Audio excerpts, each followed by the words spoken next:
Han mamuktada ngasigi puningi warol thorom meeting tabiri basing punma bujem sargu jamna taram nukchobo loina nai kongno na kurumjari ngasigi puningi warol gi season azari number 9077282001 hariba number si screen the laser loina na ngasigi thorom asigi video call da dom na thorom asile saruga bining labade khoi gi number 7005707808 hariba number asida adamna video call da thoromasi saruga ba yagan loina na ngasi gi thoromasi sanduk chariba 90.0 wahong radio loina na iscom da diamond tv haina yaujari loina na sk tv light tv diamond tv facebook amadi youtube manipur online radio amadi khosem radio hariba sida tonga platform da sanduk chaba dugumba thoromni thoromasi ngasi ahan mamakta da nukti gi phongli ba pawse singi headlines karna ahan da pijari ahan ma headlines sanale pak ta gi lokha chage Sanale Park Pauche gi headlines the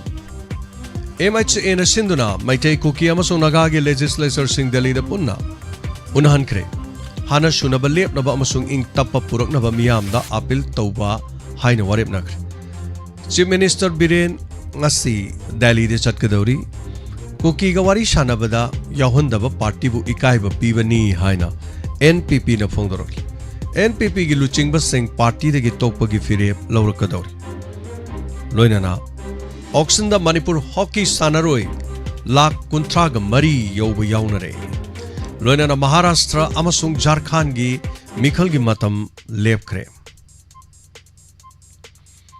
apun ba set chaniga marfugani pan leiba Maharashtra amasung set marfuga mathoi leiba Jharkhand gi legislative assembly gi mikhal gi matam lepkhre hai mongbung amadi saijang da gi force lokthok kinana ba kokina taksin khre hai Loinana investor sing bu makhatana lan lamjing ba yaro haina PSC na phongdorok leibak kai gadaba honabada Manipur ohum thokna thugai bi yaro AAP na phongdorok Johnson gi asi ba hakchang lokhiroi haina JSC na phongdorok Loinana hau chongbagi thorom de yellow mi nattaba sing yaubi ganu haiba warolama phongdorok Manipur lenga kamati mera hau chongba thoksil sana konung ani na khusum na duna sin ki state level mera hau chongba Organizing Committee na sinduna mamangi matamdagi pangthoktuna lakpa gongkumsi sahigi oinasu phasgi taratret meragi taramangni panmenumeter state ki thakta hoksomi thorom pangthok kadauri chingmi tami ani gi marakta nungsi sanana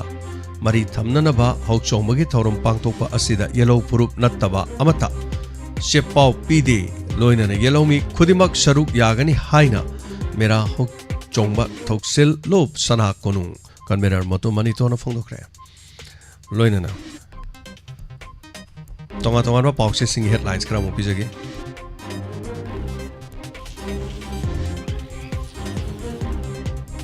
onofonggi headlines tak Maitai Kuki amade Naga MLA sing punna Delhi de mi pampang thokre loinana Manipur miyam no violence ki thabak thadok nana ba appeal tomina ba yanakre MHA Loinana yellow purup sing na saruk yaduna mera hok chongma thorom pangthok kodori haiba warol NPP gi MLA amati hon khidabasi ikai ba fawi haina phongdoki lengak te yawbe MLA khara kauraga meeting tawbani pace tok na te bemol apoijam loinana mai tegi mi hot sing khana neina bada saruk yaroi dabani KNO loinana UPF na phongdorok mai tegi mi hot singa khana neina bada saruk yaroi dabani haiba wafam asida phongdorok wafam ni Separate administration ki demand phongpham hongloi dabani haiba wafam su phongdorok total shutdown moksa ki punchiri amna chawna kaiba pikre loinana maite pangan MLA amata mifam da saruk yahandaba asi laibak thibane haina amakona phongdorok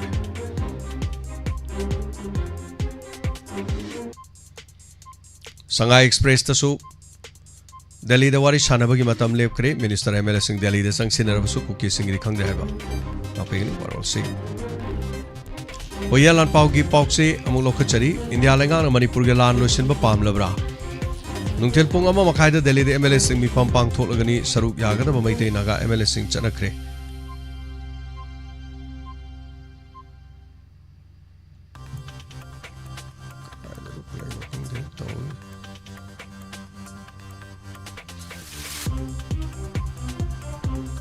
Hoyalan paugi lokhachari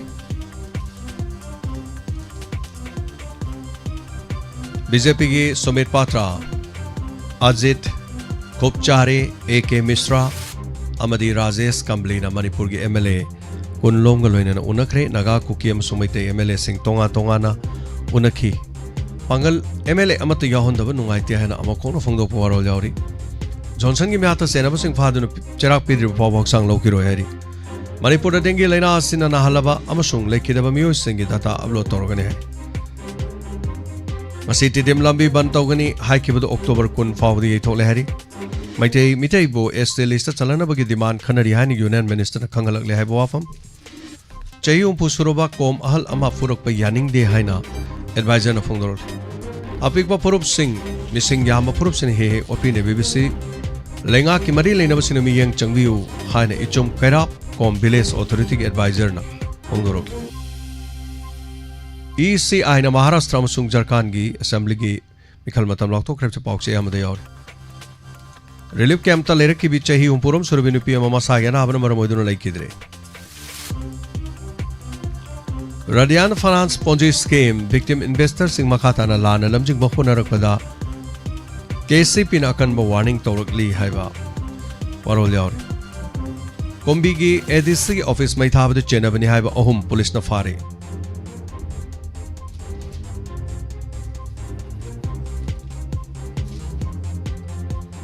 Panamgi headlines ta Manipur gi rang mai te amadi ko KMLA sing marak to wari sanakre atubada CSO sing mi pham korok laba yai Laloba sing total so down amadi janen stein moksa gi punsida kaiba pikre tungi mirol gi yeng dona mi sing chap chaba thodang lobo changi haina AP Manipur na phongdoroli Dengue laichat control towner ba state task force sem le hari Subhasan Rami se gi langla langjin putok de haiduna tidim lambi ban khokiba tamkaktani ye thokre Wari sase haina kobudagi sat ki bana ha masire amana shokle JC sem kre CM the memorandum pisan kre haiba wafam jawre Apan gi oiba pawda Israel gi Iron Dome bo namthak tawduna target thugaibang am khulai Hezbollah gi makhuta laikre hari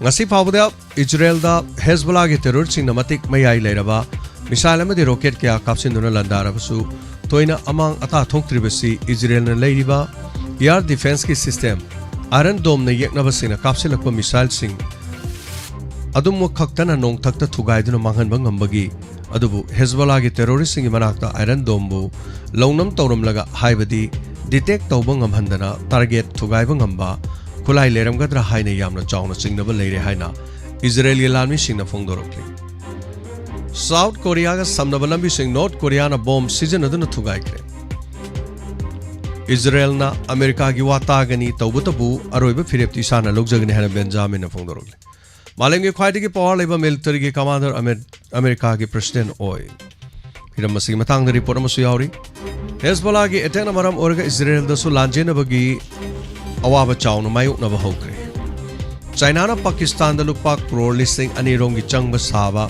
Badar airport atubada sangaragani hari Gaza amadi Lebanon gi Israeli lalmi sin air strike sa thaduna mioi humpuga toruklo ngarang khakta da hatkre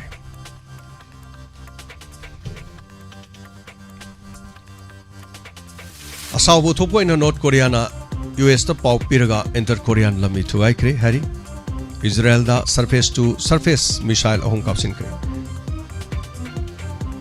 Israel na Hamas ki aerial operations makok hat kre Lebanon da UN gi peacekeeping force makhata na dumak lai khigani hari masiga loina no loizare nukti gi phongni ba pauk se singni loktok chaba maroi ba pauk loina na masigi tharo masida Facebook live ta link sin birak liba sing YouTube live streaming da link sin birak liba miyo chahung go mudra tre taram nuk chari makha tarak pasi akhoi gi number da call torokpa caller sing lokha charga puning gi warol phongdong no ba gi tanja da pijare han ba call lokha chaki Hello Hello. Mingalai fonga habisi. Aja makadagi indi jabi mole. Jabu hanine lekana thagat chari. Taram chari tapi uvinu kari habini. Jana pathorak pada baitai gi is list chalani habado haninga lekana harawi ni chawju adubu ngarang di mandilida wa khanani na Kogi bajingdo ado moigi Poland da thadokano khokano haba yadi na hai ꯃꯣꯏꯅ ꯁꯥꯟꯅꯔꯤꯕ ꯋꯥꯔꯤꯁꯤꯡꯗꯣ ꯑꯗꯨꯏꯗꯣ ꯎꯍꯜꯂꯗꯤ ꯏꯟꯗꯣꯆꯥꯍꯣꯏꯁꯦ ꯈꯔ ꯅꯨꯡꯉꯥꯏꯒꯗꯕꯅꯤ ꯄꯦꯟꯒꯗꯕꯅꯤ ꯑꯗꯨ ꯀꯔꯤ ꯍꯥꯏꯅꯔꯤꯅꯣ ꯀꯃꯥꯏꯅ ꯇꯧꯔꯤꯅꯣ ꯍꯥꯏꯕꯗꯣ ꯏꯗꯣꯝꯆꯥ ꯊꯣꯏꯗꯣꯛꯄ ꯀꯩꯁꯨ ꯀꯥꯟꯅꯕ ꯂꯩꯇꯦ ꯃꯤꯆꯝꯗ ꯈꯨꯠ ꯊꯥꯗꯅꯕꯒꯤ ꯋꯥꯔꯦꯞꯅꯈꯤ ꯍꯥꯏꯕ ꯋꯥꯐꯝ ꯈꯔꯗꯤ ꯊꯣꯛꯏ ꯃꯗꯨ ꯅꯠꯇꯅ ꯊꯣꯏꯗꯣꯛꯄ ꯏꯗꯣꯝꯆꯥ ꯂꯩꯇꯦ ꯃꯗꯨꯃꯛꯅ ꯍꯧꯖꯤꯛ ꯑꯣꯏꯔꯤꯕ ꯃꯅꯤꯄꯨꯔꯒꯤ ꯁꯤꯆꯨꯋꯦꯁꯟꯁꯤꯗ ꯀꯔꯤ ꯍꯥꯏꯕ ꯇꯥꯔꯦ ꯂꯥꯟ ꯂꯦꯞꯄꯅꯤꯒ ꯍꯥꯏꯕꯒꯤ ꯑꯗꯨꯒꯨꯝꯕꯗꯤ ꯊꯣꯏꯗꯣꯛꯄꯗꯤ ꯂꯩꯇ꯭ꯔꯤ ꯍꯥꯏꯖꯔꯤꯕꯀꯣ ꯇꯥꯛꯄꯤ ꯏꯗꯣꯝꯆꯥ ꯑꯇꯩ ꯀꯔꯤ ꯀꯔꯤ ꯍꯥꯏꯕꯤꯅꯤꯡꯕ ꯏꯆꯥꯒꯤ ꯊꯧꯔꯝꯁꯦ ꯑꯗꯨꯝ ꯂꯦꯞꯇꯅ ꯇꯥꯔꯤ ꯄꯨꯛꯅꯤꯡꯒꯤ ꯋꯥꯔꯣꯜꯁꯤꯗꯤ ꯉꯥꯏ ꯂꯩꯔꯕꯅꯤꯅ ꯍꯣꯏ ꯄꯨꯛꯅꯤꯡꯒꯤ ꯋꯥꯔꯣꯜꯁꯦ ꯅꯤꯡꯊꯝ ꯊꯥꯒꯤ ꯃꯇꯝꯁꯨ ꯑꯣꯏꯔꯛꯄꯅꯤꯅ ꯑꯩꯈꯣꯏ ꯄꯨꯡꯈꯥꯏ ꯑꯃ ꯉꯟꯈꯠꯆꯅꯔꯛꯅꯕ ꯑꯩꯈꯣꯏ ꯍꯣꯠꯅꯖꯔꯤ ꯇꯞꯅ ꯉꯁꯤ ꯅꯣꯡꯃ ꯅꯤꯅꯤꯁꯤꯗ ꯄꯨꯡꯈꯥꯏ ꯑꯃ ꯉꯟꯈꯠꯆꯔꯛꯑꯒꯦ ꯄꯨꯡ ꯑꯃꯗꯒꯤ ꯆꯞ ꯆꯥꯅ ꯑꯃꯨꯛ ꯍꯧꯅꯕ ꯅꯤꯡꯊꯝ ꯊꯥ ꯑꯃꯗꯤ ꯀꯥꯂꯦꯟꯒꯤ ꯃꯇꯝꯁꯤ ꯈꯦꯠꯅꯕꯅꯤꯅ ꯊꯥꯒꯠꯆꯔꯤ ꯏꯗꯣꯝꯆꯥꯗ ꯑꯇꯩ ꯀꯔꯤ ꯀꯔꯤ ꯍꯥꯏꯕꯤꯅꯤꯡꯕ ꯂꯩꯔꯤ ꯁꯤꯅ ꯂꯣꯏꯕꯤꯔꯕ꯭ꯔꯥ ꯏꯆꯥꯒꯤ ꯅꯍꯥꯟ ꯀꯔꯤꯅꯣ ꯑꯃ ꯀꯩꯅꯣ ꯅꯣꯡꯃꯥꯏꯖꯤꯡ ꯅꯨꯃꯤꯠꯇ ꯀꯩꯅꯣ ꯀꯔꯤꯅꯣ ꯀꯥꯎꯈ꯭ꯔꯦꯅꯦ ꯕꯨꯗꯤꯁꯦ ꯐꯠꯇꯕꯅꯤꯅ ꯑꯩꯕꯨ ꯅꯣꯡꯃꯥꯏꯖꯤꯡ ꯅꯨꯃꯤꯠꯇ ꯑꯩꯈꯣꯏꯒꯤ ꯈꯨꯅꯨꯡ ꯏꯁꯩ ꯂꯩ ꯂꯣꯔꯦꯝꯕꯝ ꯕꯦꯗꯕꯇꯤ ꯑꯣꯖꯥ ꯕꯦꯗꯕꯇꯤꯒ ꯄꯥꯡꯊꯣꯛꯀꯗꯕ ꯊꯧꯔꯝ ꯃꯍꯥꯛꯀꯤ ꯁꯥꯇ꯭ꯔꯁꯤꯡꯒ ꯄꯥꯡꯊꯣꯛꯀꯗꯕ ꯂꯩ ꯑꯗꯨ ꯃꯌꯥꯝꯅ ꯍꯥꯏꯔꯤꯕ ꯊꯧꯔꯝꯁꯤꯒꯤ ꯂꯨꯄꯥ 100-100 ꯀꯥꯞꯄꯤꯔꯛꯄ ꯂꯩꯔꯦ ꯑꯗꯨ ꯄꯨꯡ ꯀꯌꯥꯗꯅꯣ ꯏꯕꯨꯡꯉꯣ ꯄꯨꯡ 5 ꯑꯗꯨꯋꯥꯏꯗꯒꯤ ꯍꯧꯖꯒꯅꯤ ꯌꯥꯆꯪꯕ ꯑꯗꯨꯋꯥꯏꯗꯒꯤ ꯍꯣꯏ ꯍꯣꯏ ꯏꯟꯗꯣꯆꯥꯗꯣ ꯑꯩꯅ ꯉꯝꯖꯕ ꯈꯤꯇꯪ ꯀꯥꯞꯄꯛꯀꯦ ꯏꯕꯨꯡꯉꯣ ꯇꯧꯔ ꯀꯥꯞꯍꯜꯂꯛꯀꯦ ꯐꯅꯤ ꯐꯅꯤ ꯍꯣꯏ ꯊꯝꯖꯔꯒꯦ ꯊꯥꯒꯠꯆꯔꯤ ꯊꯥꯒꯠꯆꯔꯤ ꯅꯨꯡꯉꯥꯏꯖꯔꯦ ꯁꯔꯨꯛ ꯌꯥꯕꯤꯔꯛꯄ ꯃꯌꯥꯝꯅꯁꯨ ꯍꯥꯏꯔꯤꯕ ꯊꯧꯔꯝ ꯑꯁꯤꯒꯤꯗꯃꯛ ꯃꯇꯦꯡ ꯈꯔ ꯈꯔ ꯄꯥꯡꯕꯤꯔꯦ ꯌꯥꯝꯕ ꯌꯥꯝꯗꯕ ꯂꯨꯄꯥ 50-100 ꯅꯨꯃꯤꯠꯇꯨꯗꯗꯤ ꯄ꯭ꯔꯣꯒ꯭ꯔꯥꯝ ꯇꯧꯔꯤꯉꯩꯗ ꯑꯩꯈꯣꯏꯅ ꯖꯤꯄꯦꯗ ꯄꯩꯁꯥ ꯀꯥꯞꯄꯁꯦ ꯄ꯭ꯔꯣꯒ꯭ꯔꯥꯝ ꯇꯧꯔꯤꯉꯩꯗ ꯐꯔꯛ ꯌꯥꯝ ꯇꯥꯏ ꯍꯥꯏꯇꯥꯔꯦ ꯄꯩꯁꯥꯁꯤ ꯆꯪꯗꯕꯅ ꯑꯌꯥꯝꯕ ꯑꯣꯏꯕꯒꯨꯝꯕ ꯑꯗꯨꯅ ꯍꯥꯟꯅ ꯃꯥꯡꯖꯧꯅꯅ ꯈꯔ ꯄꯥꯡꯊꯣꯛꯄ ꯍꯣꯏ ꯅꯨꯃꯤꯠꯇꯨꯗ ꯉꯝꯖꯕ ꯈꯔ ꯄꯥꯡꯉꯛꯄꯁꯨ ꯄꯥꯡꯉꯦ ꯄ꯭ꯔꯣꯒ꯭ꯔꯥꯝꯗꯨ ꯌꯦꯡꯕꯤꯔꯒ ꯑꯗꯨꯒ ꯑꯣꯖꯥꯗꯨ ꯂꯥꯛꯄ ꯃꯇꯝꯗ ꯃꯉꯣꯟꯗ ꯂꯥꯛꯄꯤꯕꯒꯤ ꯍꯥꯏꯕ ꯇꯥꯔꯦ ꯌꯥꯝꯕ ꯌꯥꯝꯗꯕ ꯂꯨꯄꯥ 5-10 ꯂꯥꯛꯄꯤꯔꯤꯕꯅꯤꯅꯀꯣ ꯃꯗꯩ ꯏꯟꯁꯇ꯭ꯔꯨꯃꯦꯟꯒꯤ ꯀꯔꯤꯒꯤ ꯁꯥꯎꯟ ꯃꯥꯏꯛ ꯂꯥꯏꯛ ꯃꯌꯥꯝ ꯌꯥꯎꯔꯤꯕꯅꯤꯅ ꯑꯗꯨꯒꯨꯝꯕꯁꯤꯡ ꯑꯗꯨꯒꯤ ꯍꯥꯏꯕ ꯇꯥꯔꯦ ꯍꯣꯠꯅꯖꯔꯛꯀꯦ ꯊꯥꯒꯠꯆꯔꯤ ꯃꯊꯪꯒꯤ ꯀꯣꯂꯔꯗ ꯈꯨꯗꯣꯡꯆꯥꯕ ꯄꯤꯖꯔꯤ ꯁꯔꯨꯛ ꯌꯥꯕꯤꯌꯨ ꯐꯣꯡꯗꯣꯛꯄꯤꯌꯨ ꯑꯁꯤꯒꯤ ꯄꯨꯛꯅꯤꯡꯒꯤ ꯋꯥꯔꯣꯜ ꯊꯧꯔꯝ ꯑꯁꯤꯗ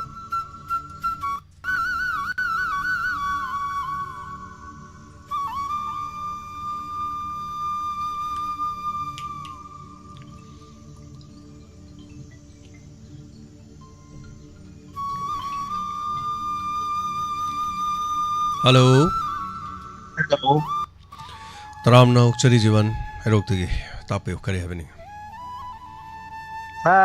हनकी वारी सानरी बसिबो करी थो दबजानो मस्तिमता ई मयाम खंगनिंगबने oh हनकी adu wafam दिल्लीदा da koina kasu thoina taba leite da moi gi wari du budi hoi metai ko ge mele wari sana badu manipur gi violence gi thabak ta violence lepa gi thabak to appeal du dumain tongna si hai aduga topa pauche kharadana वारी सानरी ngarang वारी सानरी जे पुल्लगा सानदा मालेबो Gogi cookie ने cookie की सानबा नागा की माइतै ने माइतै की सानबा ओर माले ता adu buba pauche da yauri se miyam da violence thadok na ba appeal tongmina ba hai khre hari bo ko hoy aduni adu ngasai khabar da ma ai kuki leng ma hafe jem kan da ai khoi na tan gi bo demand du khong bu leite ai hab lo ge bo adu hong dra ga de hoji ki wari chana amisana kaudna wari chana ri chi masi gi wari loi bu chuk ja ya ga da man te maram kari noi kan da punsin lo wari chana te tongan group na ya chana re adu ni kari tau da ko yeng bu ta mi char matam khra ko kari ka mai kari tau du no mo ko ame yaminar si adon da yam khanar gum se ko adun da koina phone su ta daw leite hoi sa hoi jumna sum mayam ka khanan bi wan ta moi gi so dum hari moi wari chana ba yaro metei ga unaba yaro ena so kene na mo haire keno haiba keno ga UPF ka haibaduna metei ga unaba yaro en hairi ko unaru radi unaba MLA ga loina mai thado khidu jani da moi gi luching ba phauda kangpopi da sorok tharasi pochai pubagi di halu je haru bugi moi gi onaisan du gi haitare ne ado moi lalo bugi makok tu mayum du mai thado eba moina metei gi gari du chalan je haru bugi ko hoi adagi thara mana khoi gi hairo ki gyas se मची कमदोरी no खंगते gas लागते हाय बको अदो जे अखोई gas की agent जे अखोई BJP mean ओये बको अदो मखोइन ओय बसी the था अखोई गैस तदि बीजेपी कांग्रेस लेरम ओय तदु मै सुमोय माने ये था ले अदो मखोइ होजी बीजेपी कांगपुन बुक तौरे हरगा चत मोय नुमि 10 निमक लेरगदी मोय गैस फंगे मोय लौरु कान हेक पिरगे अदो अखोई कांग्रेस ने चत बुकान पीते बसा ती करी नो बसा से ꯃꯁꯤ ꯑꯁꯦꯡꯕꯅꯤ ꯁꯥꯔꯁꯤ ꯍꯣꯏ ꯍꯣꯏ ꯃꯗꯨ ꯍꯥꯏꯖꯤꯟꯅꯕ ꯅꯠꯇꯦꯀꯣ ꯃꯗꯨ ꯑꯩ ꯊꯣꯏꯗꯣꯛ ꯈꯪꯖꯗꯦ ꯑꯗꯨꯒ ꯃꯗꯨ ꯋꯥꯐꯝꯗꯣ ꯑꯩꯈꯣꯏꯅ ꯈꯟꯅꯕꯁꯨ ꯌꯥꯗꯦ ꯃꯗꯨ ꯍꯣꯏ ꯅꯍꯥꯟ ꯑꯗꯨꯝ ꯍꯥꯏꯔꯛꯄꯅꯤꯅ ꯑꯗꯨꯝ ꯌꯥꯔꯦꯀꯣ ꯑꯗꯨꯝ ꯇꯧꯔꯝꯕ ꯍꯣꯏ ꯇꯧꯔꯝꯗꯕ ꯁꯥꯔ ꯃꯁꯤꯡ ꯊꯥꯒꯠꯆꯔꯤ ꯔꯥꯃꯦ ꯁꯣꯏꯗꯕꯅꯦ ꯁꯥꯔ ꯊꯝꯖꯔꯒꯦ ꯁꯥꯔ ꯊꯦꯡꯛ ꯌꯨ ꯔꯥꯃꯦ ꯊꯥꯒꯠꯆꯔꯤ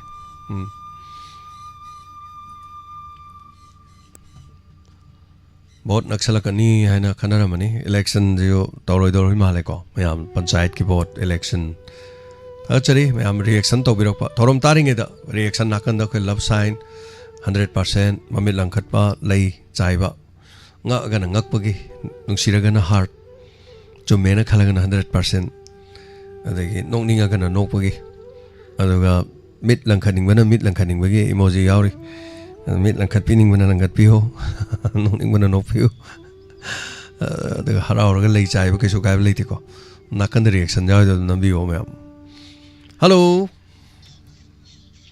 ꯍꯜꯂꯣ ꯍꯜꯂꯣ ꯈꯨꯝꯕꯤꯔꯔꯣꯏꯗ꯭ꯔꯣ ꯇꯥꯕꯤꯗ꯭ꯔꯕ꯭ꯔꯣ ꯍꯜꯂꯣ ꯇꯔꯥꯝ ꯅꯣꯛꯆꯔꯤ ꯃꯤꯡꯒ ꯂꯩꯐꯝꯒ ꯍꯥꯏꯕꯤꯌꯨ ꯁꯥꯔ ꯆꯔꯥꯡꯄꯥꯠꯇꯒꯤ ꯁꯨꯁꯤꯟ ꯉꯁꯤꯅ ꯑꯍꯥꯟꯕ ꯇꯧꯕꯤꯕ꯭ꯔꯣ ꯃꯥꯅꯦ ꯃꯥꯅꯦ ꯇꯔꯥꯝ ꯅꯣꯛꯆꯔꯤ ꯁꯨꯁꯤꯟꯗ ꯀꯔꯤ ꯋꯥꯐꯝ ꯍꯥꯏꯕꯤꯅꯤꯡꯉꯤ ꯍꯥꯏꯕꯤꯌꯨ ꯁꯥꯔ ꯍꯣꯏꯒꯤ ꯊꯧꯔꯝꯁꯤꯡꯁꯦ ꯇꯥꯕ ꯌꯥꯝ ꯅꯨꯡꯉꯥꯏ ꯑꯗꯨꯗ ꯁꯤꯗꯒꯤ ꯍꯦꯟꯅ ꯈꯤꯇꯪ ꯅꯨꯡꯉꯥꯏꯅꯅꯕ ꯅꯅꯥꯎꯒꯤ ꯃꯣꯠ khitang ꯐꯣꯡꯗꯣꯛꯆꯅꯤꯡꯕ ꯍꯥꯏꯇꯥꯔꯦ ꯍꯥꯏꯕꯤꯌꯨ ꯍꯥꯏꯕꯤꯌꯨ ꯑꯩꯈꯣꯏꯒꯤ ꯊꯧꯔꯝ ꯍꯧꯕꯒꯤ ꯑꯌꯨꯛꯀꯤ ꯃꯇꯝꯗ ꯂꯥꯎꯊꯣꯛꯈꯤꯕ ꯄꯨꯡꯐꯝꯒ ꯑꯗꯒꯤ ꯊꯧꯔꯝ ꯄꯥꯡꯊꯣꯔꯛꯄꯁꯤꯒ ꯃꯇꯝꯁꯦ ꯈꯔ ꯁꯨꯝ ꯈꯦꯠꯅꯕ ꯎꯕ ꯍꯥꯏꯇꯥꯔꯦ ꯅꯅꯥꯎꯅ ꯁꯨꯝ ꯇꯥꯖꯕꯗ ꯃꯁꯤꯗꯪ ꯁ꯭ꯇꯥꯐꯁꯤꯡꯅ ꯍꯥꯏꯇꯥꯔꯦ ꯃꯗꯨ ꯃꯦꯟꯇꯦꯟ ꯇꯧꯕ ꯉꯝꯃꯒꯗꯤ ꯍꯦꯟꯅ ꯐꯖꯅꯤ ꯍꯣꯏ ꯍꯦꯟꯅ ꯐꯖꯒꯅꯤ ꯌꯥꯝ ꯀꯟꯅ ꯍꯣꯠꯅꯖꯔꯤ ꯑꯩꯈꯣꯏ ꯁꯣꯏꯗꯅ ꯍꯣꯠꯅꯔꯛꯀꯦ ꯍꯣꯏ ꯑꯋꯥꯕꯕꯨꯗꯤ ꯃꯌꯥꯝ ꯂꯩꯔꯝꯕ ꯌꯥꯏ ꯑꯗꯣ ꯆꯨꯝꯃꯤ ꯐꯖꯍꯟꯅꯤꯡꯕ ꯍꯥꯏꯇꯥꯔꯦ ꯆꯨꯝꯃꯤ ꯏꯟꯇꯔꯅꯦꯠ ꯕꯦꯁ ꯑꯣꯏꯕꯅꯤꯅꯅꯦ ꯍꯦꯛ ꯃꯤꯅꯤꯠ 5 ꯇꯠꯈꯤꯕꯗ ꯑꯗꯨꯝ ꯆꯦꯟꯅꯕ ꯑꯗꯨꯃꯥꯏꯅ ꯇꯧꯕ ꯌꯥꯎꯋꯤ ꯑꯗꯨꯕꯨ ꯑꯗꯨꯝ ꯍꯣꯠꯅꯖꯔꯛꯀꯦ ꯌꯥꯝ ꯆꯨꯝꯕ ꯋꯥꯐꯝꯅꯤ ꯀꯔꯤꯝꯇ ꯀꯛꯅꯤꯡꯉꯥꯏ ꯌꯥꯎꯗꯕ ꯋꯥꯐꯝꯅꯤ ꯊꯥꯒꯠꯆꯔꯤ ꯃꯇꯝꯒꯤ ꯃꯇꯨꯡ ꯏꯟꯅꯀꯣ ꯍꯣꯠꯅꯖꯔꯛꯀꯦ ꯌꯥꯝ ꯅꯨꯡꯉꯥꯏꯖꯩ ꯋꯥꯐꯝꯁꯤ ꯅꯠꯇꯕ ꯑꯇꯣꯞꯄ ꯀꯔꯤ ꯂꯩꯕꯤꯔꯤ ꯋꯥꯐꯝ ꯑꯃꯇꯪꯒ ꯑꯩꯈꯣꯏꯒꯤ ꯍꯧꯖꯤꯛ ꯃꯅꯤꯄꯨꯔꯗꯕꯨ ꯑꯣꯏꯔꯣ ꯑꯗꯩ ꯇꯣꯉꯥꯟ ꯇꯣꯉꯥꯟꯕ ꯑꯩꯈꯣꯏꯒꯤ ꯂꯩꯔꯤꯕ ꯃꯤꯁꯤꯡꯁꯦ ꯃꯥꯒꯤ ꯀꯔꯤꯒꯨꯝꯕ ꯊꯕꯛ ꯑꯃ ꯇꯧꯔꯝꯗꯥꯏꯗ ꯑꯩꯈꯣꯏꯒꯤ ꯇꯧꯒꯗꯧꯔꯤꯕ ꯊꯕꯛꯁꯤꯅ ꯑꯩꯒꯤꯗꯃꯛꯇ ꯀꯥꯟꯅꯕ ꯑꯣꯏꯔꯁꯨ ꯑꯇꯣꯞꯄ ꯃꯤꯁꯤꯡꯗ ꯑꯀꯥꯏꯕ ꯄꯤꯒꯗꯕ ꯑꯣꯏꯔꯕꯗꯤ ꯃꯁꯤ ꯇꯧꯗꯕꯅ ꯐꯕ꯭ꯔꯥ ꯍꯥꯏꯕ ꯋꯥꯈꯜꯁꯤ ꯈꯟꯅꯕ ꯇꯥꯔꯒꯗꯤ ꯑꯩꯈꯣꯏꯒꯤ ꯃꯤ ꯈꯨꯗꯤꯡꯃꯛꯁꯤ ꯅꯨꯡꯁꯤ ꯆꯥꯟꯅꯅ ꯂꯩꯃꯤꯟꯅꯕ ꯌꯥꯒꯗ꯭ꯔꯥ ꯍꯥꯏꯕꯁꯤ ꯅꯅꯥꯎꯒꯤ ꯋꯥꯈꯜꯗ ꯂꯩꯖꯕ ꯍꯥꯏꯇꯥꯔꯦ ꯍꯤꯔꯝ ꯈꯨꯗꯤꯡꯃꯛꯇ ꯑꯗꯩ ꯈꯨꯗꯝ ꯑꯣꯏꯅ ꯍꯥꯏꯔꯕꯗ ꯅꯤꯁꯥ ꯌꯣꯟꯕꯕꯨ ꯑꯣꯏꯔꯣ ꯀꯩꯒꯨꯝꯕ ꯑꯩꯈꯣꯏꯒꯤ ꯍꯧꯖꯤꯛ ꯗ꯭ꯔꯛꯀꯤ ꯁꯃꯁ꯭ꯌꯥ ꯌꯥꯝꯅ ꯂꯩ ꯃꯁꯤ ꯌꯣꯜꯂꯤꯕ ꯏꯃꯨꯡ ꯍꯥꯏꯗꯤ ꯌꯣꯜꯂꯤꯕ ꯃꯤꯗꯨꯅꯗꯤ ꯃꯥ ꯀꯥꯟꯅꯕ ꯂꯩ ꯑꯗꯨꯕꯨ ꯃꯗꯨꯅ ꯃꯥꯡꯍꯜꯂꯤꯕꯗꯨꯗꯤ ꯌꯥꯝꯃꯦꯕ ꯁꯤ ꯇꯧꯗ꯭ꯔꯤꯉꯩꯗ ꯍꯤꯔꯝ ꯈꯨꯗꯤꯡꯃꯛꯇ ꯍꯥꯏꯇꯥꯔꯦ ꯊꯕꯛꯁꯤ ꯇꯧꯗ꯭ꯔꯤꯉꯩꯗ ꯃꯁꯤꯅ ꯑꯃꯥꯡꯕ ꯑꯣꯏ ꯍꯥꯏꯕꯗꯨ ꯈꯜꯂꯒ ꯄꯥꯡꯊꯣꯛꯇꯕ ꯑꯣꯏꯔꯒꯗꯤ ꯌꯥꯝꯅ ꯐꯒꯅꯤꯅ ꯁꯤꯗꯪ ꯄꯨꯈꯠꯆꯅꯤꯡꯕ ꯍꯥꯏꯇꯥꯔꯦ ꯊꯥꯒꯠꯆꯔꯤ ꯌꯥꯝ ꯅꯨꯡꯉꯥꯏꯖꯩ ꯐꯖꯕ ꯋꯥꯐꯝꯁꯤꯡ ꯄꯨꯈꯠꯄꯤ ꯋꯥꯐꯝ ꯑꯅꯤꯁꯤꯅ ꯂꯣꯏꯕꯤꯔꯕ꯭ꯔꯥ ꯃꯈꯥ ꯀꯔꯤ ꯍꯥꯏꯕꯤꯅꯤꯡꯕ ꯂꯩꯕꯤꯔꯤ ꯊꯦꯡꯛ ꯌꯨ ꯃꯈꯥ ꯇꯥꯕꯗꯤ ꯃꯊꯪꯒꯤ ꯀꯣꯂꯔꯁꯤꯡꯗ ꯑꯃꯨꯛ ꯈꯨꯗꯣꯡꯆꯥꯕ ꯄꯤꯖꯔꯤ ꯊꯦꯡꯛ ꯌꯨ ꯐꯖꯕ ꯋꯥꯐꯝꯁꯤꯡ ꯊꯝꯕꯤꯔꯝꯕꯒꯤꯗꯃꯛ ꯊꯥꯒꯠꯆꯔꯤ ꯊꯧꯔꯝꯒꯤ ꯄꯨꯡꯐꯝꯁꯦ ꯈꯔ ꯆꯥꯕꯒꯤ ꯃꯇꯥꯡꯁꯨ ꯄꯟꯕꯤꯔꯦ ꯃꯁꯤꯃꯛ ꯑꯩꯈꯣꯏ ꯉꯥꯛꯄ ꯉꯝꯅꯅꯕ ꯍꯥꯏꯕ ꯇꯥꯔꯦ ꯌꯥꯝ ꯀꯟꯅ ꯍꯣꯠꯅꯖꯔꯤ ꯑꯩꯈꯣꯏꯁꯨ ꯂꯥꯎꯅꯔꯤꯅꯤ ꯊꯧꯔꯝ ꯃꯇꯝ ꯍꯦꯟꯇꯣꯛꯑꯦ ꯑꯗꯨ ꯇꯧꯔꯦꯅ ꯂꯥꯎꯅꯔꯤꯅꯤ ꯃꯌꯥꯝꯁꯦꯀꯣ ꯈꯔ ꯍꯦꯟꯅ ꯉꯥꯛꯄ ꯉꯝꯅꯅꯕ ꯑꯩꯈꯣꯏ ꯍꯣꯠꯅꯃꯤꯟꯅꯁꯤ ꯊꯥꯒꯠꯆꯔꯤ ꯍꯜꯂꯣ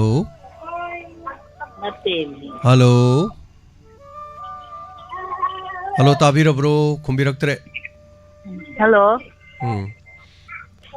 ꯀꯔꯤ ꯃꯤꯡ ꯀꯧꯕꯤꯕꯒꯦ ꯀꯔꯤ ꯂꯝꯗꯒꯤ ꯇꯧꯕꯤꯔꯛꯄꯅꯣ ꯁꯂꯨꯡꯕꯝꯗꯒꯤꯅꯦ ꯀꯔꯤ ꯃꯤꯡ ꯀꯧꯕꯅꯣ ꯉꯥꯟꯊꯣꯏ ꯀꯧꯖꯩ ꯁꯥꯔ ꯇꯥꯛꯄꯤꯌꯨ ꯀꯔꯤ ꯋꯥꯐꯝ ꯍꯥꯏꯕꯤꯅꯤꯡꯕ ꯉꯁꯤ ꯄꯨꯛꯅꯤꯡ ꯋꯥꯔꯣꯜꯗ ꯑꯗꯣꯝꯒꯤ ꯄꯨꯛꯅꯤꯡꯒꯤ ꯋꯥꯔꯣꯜ ꯊꯝꯕꯤꯌꯨ ꯁꯥꯔꯗ ꯀꯩꯅꯣꯝꯇ ꯍꯥꯏꯖꯒꯦꯅ ꯁꯨꯝ ꯇꯧꯖꯔꯛꯄꯅꯤ ꯁꯥꯔ ꯍꯥꯏꯕꯤꯌꯨ ꯍꯧꯖꯤꯛꯇꯤ ꯂꯩꯕꯥꯛꯀꯤ ꯏꯔꯥꯡ ꯂꯩꯕꯅꯤꯅ ꯁꯥꯔ ꯂꯩꯕꯥꯛꯀꯤ ꯑꯣꯏꯅꯗꯤ ꯍꯥꯏꯖꯔꯔꯣꯏꯒꯦ ꯁꯥꯔꯗ ꯑꯣꯏꯅ ꯆꯩꯖꯒꯦꯅ ꯑꯝꯇ ꯇꯧꯖꯔꯛꯄꯅꯤ ꯁꯥꯔ ꯀꯔꯤꯅꯣ ꯑꯩꯉꯣꯟ ꯆꯩꯗꯣꯏꯁꯤꯕꯣ ꯍꯥꯏꯗꯤ ꯁꯥꯔ ꯍꯧꯖꯤꯛꯁꯦ ꯏꯃꯥ ꯃꯩꯔꯥ ꯄꯥꯏꯕꯤ ꯑꯣꯏꯔꯣ ꯑꯗꯒꯤ ꯏꯆꯦ ꯏꯅꯦ ꯃꯌꯥꯝ ꯂꯩꯔꯤꯁꯤꯡꯁꯦ ꯗꯥꯏꯃꯟꯒꯤ ꯔꯦꯗꯤꯑꯣ ꯇꯤꯚꯤ ꯊꯣꯛꯂꯛꯄꯗꯩ ꯂꯣꯏꯅ ꯐꯣꯟ ꯄꯥꯏꯕ ꯈꯣꯠꯄ ꯅꯝꯕ ꯂꯣꯏꯅ ꯍꯩꯖꯔꯦ ꯍꯥꯏꯇꯥꯔꯦ ꯑꯗꯩꯗ ꯁꯥꯔꯁꯦ ꯌꯥꯝꯅ ꯍꯥꯏꯗꯤ ꯁꯨꯝꯕ ꯑꯃ ꯊꯣꯛꯄꯤꯔꯛꯄꯁꯦ ꯁꯥꯔ ꯌꯥꯝ ꯊꯥꯒꯠꯆꯅꯤꯡꯕ ꯍꯥꯏꯇꯥꯔꯦ ꯃꯤꯉꯣꯟꯗ ꯆꯩꯕꯗꯣꯃꯛꯇꯤ ꯁꯥꯔ ꯑꯣꯏꯅ ꯉꯥꯡꯖꯒꯦ ꯑꯝꯇꯗꯤ ꯐꯣꯟ ꯐꯪꯉꯗꯤꯅ ꯈꯟꯖꯕꯅꯦ ꯑꯗꯣ ꯉꯁꯤꯗꯤ ꯐꯪꯖꯔꯦ ꯁꯥꯔ ꯆꯩꯕ ꯂꯣꯏꯔꯕꯣ ꯂꯣꯏꯖꯔꯦ ꯍꯥꯏꯇꯥꯔꯦ ꯁꯥꯔ ꯍꯣꯏ ꯍꯣꯏ ꯌꯥꯝ ꯅꯨꯡꯉꯥꯏꯖꯩ ꯁꯥꯔ ꯌꯥꯝ ꯅꯨꯡꯉꯥꯏꯖꯔꯦ ꯊꯦꯡꯛ ꯌꯨ ꯃꯌꯥꯝ ꯄꯨꯝꯅꯃꯛꯁꯤ ꯐꯣꯟ ꯅꯝꯕꯔ ꯍꯩꯔꯝꯗꯕ ꯍꯩꯔꯦ ꯏꯃꯥ ꯏꯕꯦꯜꯁꯤꯡꯁꯨ ꯃꯤꯠ ꯁꯤꯡꯉꯦ ꯍꯥꯏꯇꯥꯔꯦ ꯌꯥꯝꯅ ꯍꯧꯖꯤꯛꯀꯥꯟꯗꯤ ꯁꯤꯡꯕꯗꯣ ꯁꯤꯅꯤ ꯊꯥꯒꯠꯆꯔꯤ ꯑꯋꯥ ꯄꯣꯊꯥꯕ ꯃꯌꯥꯝ ꯀꯣ ꯊꯧꯔꯝꯁꯤꯅ ꯑꯋꯥ ꯄꯣꯊꯥꯕ ꯑꯣꯏꯕ ꯍꯣꯠꯅꯖꯔꯛꯀꯦ ꯑꯩꯈꯣꯏꯅ ꯍꯣꯠꯅꯖꯔꯤꯁꯦ ꯈꯖꯤꯛ ꯈꯛꯇꯅꯤ ꯌꯥꯝꯅ ꯃꯄꯨꯡ ꯐꯥꯕ ꯅꯠꯇ꯭ꯔꯤ ꯍꯥꯏꯖꯔꯤꯕꯀꯣ ꯑꯗꯨꯅ ꯍꯦꯟꯅ ꯃꯌꯥꯝꯒꯤ ꯐꯅꯕ ꯍꯣꯠꯅꯖꯔꯛꯀꯦ ꯑꯉꯝꯕ ꯊꯥꯛꯇ ꯃꯌꯥꯝꯁꯨ ꯁꯞꯄꯣꯔꯠ ꯇꯧꯕꯤꯌꯨ ꯊꯥꯒꯠꯆꯔꯤ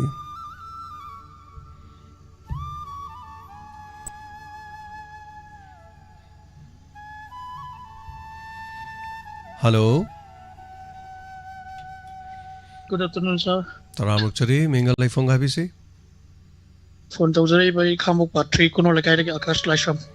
Akas Tapio Kariavini. Wang radio Tabiri Bamadi, Taiman TV, Ying Biriba, being Tabi Punamuku from the Butchery.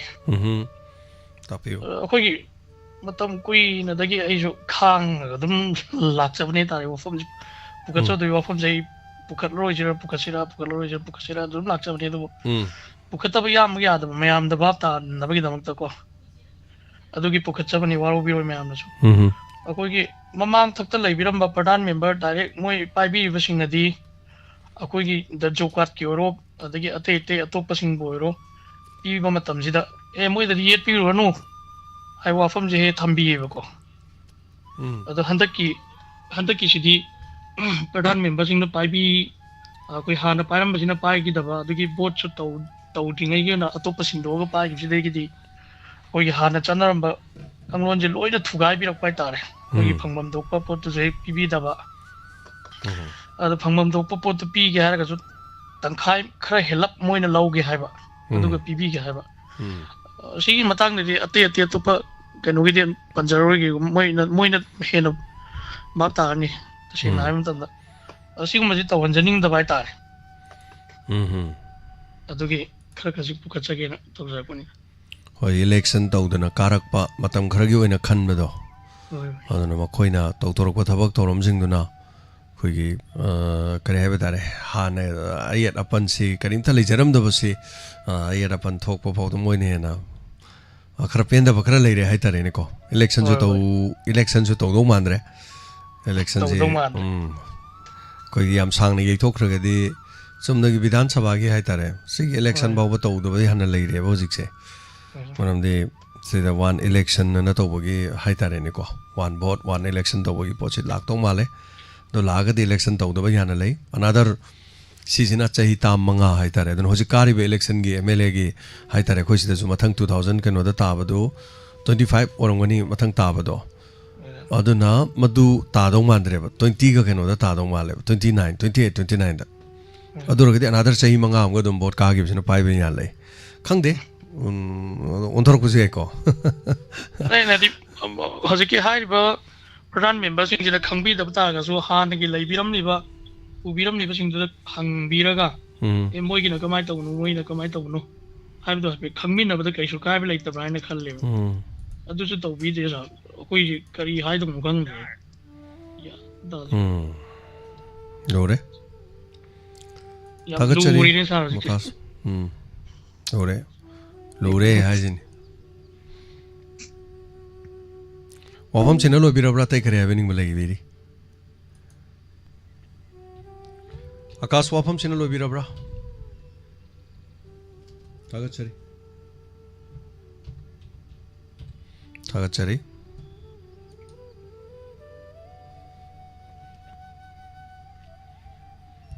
Matangi collar the Kodong Chaba Mopizeri, Torom Surgabio.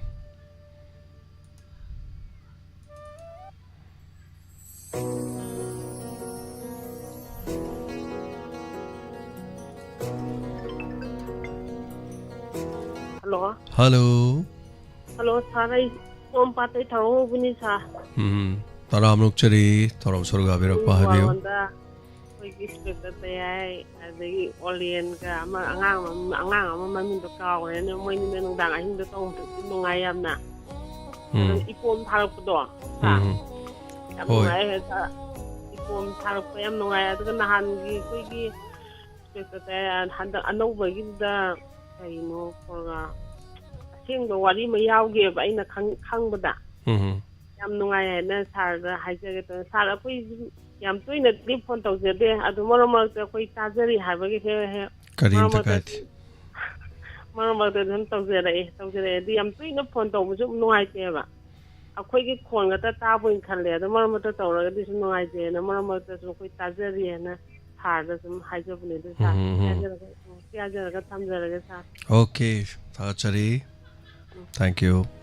Yawirak Marak Marak so quit Tazari in a Kangan Birak Pasiam noise. Thank you so much.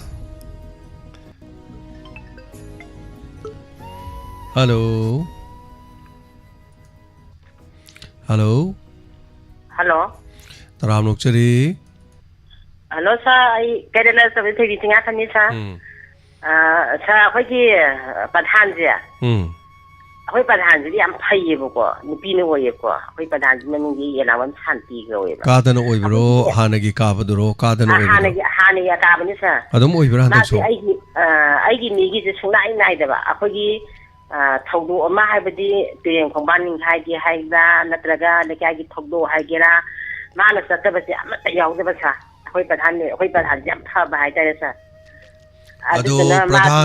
Pradhan member sings ye. Sin Basuawi Hanagidum Ubusuawi do Moy the Shindabro. So I went to Sindre in the members in there, but I'm Sindre. I do the laugh at the Silego. I do pay a whipper hand there with my mamma to you one at Mana. I wonder what other day had the gay, Mana time when the Tade had been postponed to the late paper. And the other guy in Porto Magadum Madi after this, some garden is a color when I do.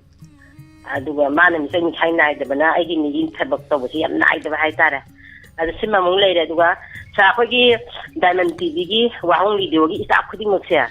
Lord, Simana, Patti Hania like the Simana Haiti Hania like the Umju, the bar, whom the audience here, Simana Patti, the Simana Pay Hania like the man is say that.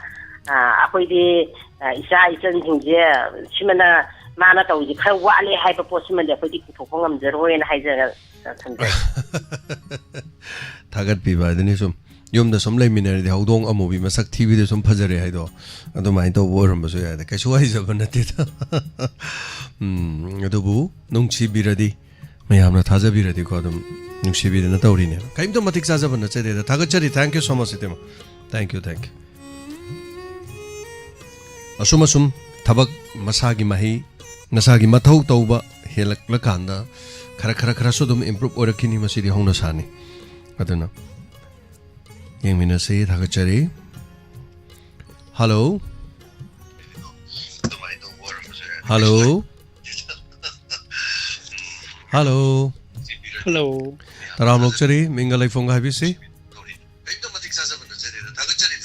I give me Portang away. Was up Karila Mobino. I say Karong Tendagi. Karong Tendagi. Was up I don't get Habiri phone, YouTube Natraga radio Kitang later be Yabra, who Warishana Banunga. Oh, yeah,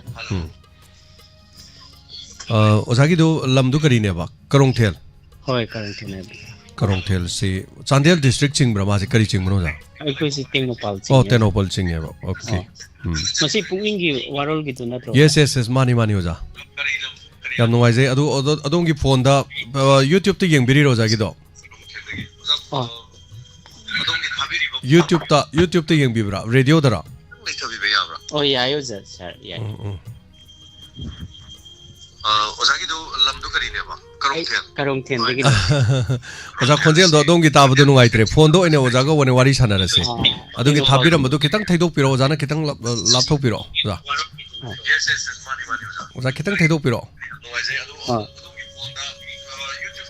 YouTube te yeng biri roza gi ja. Oh, YouTube te yeng biri.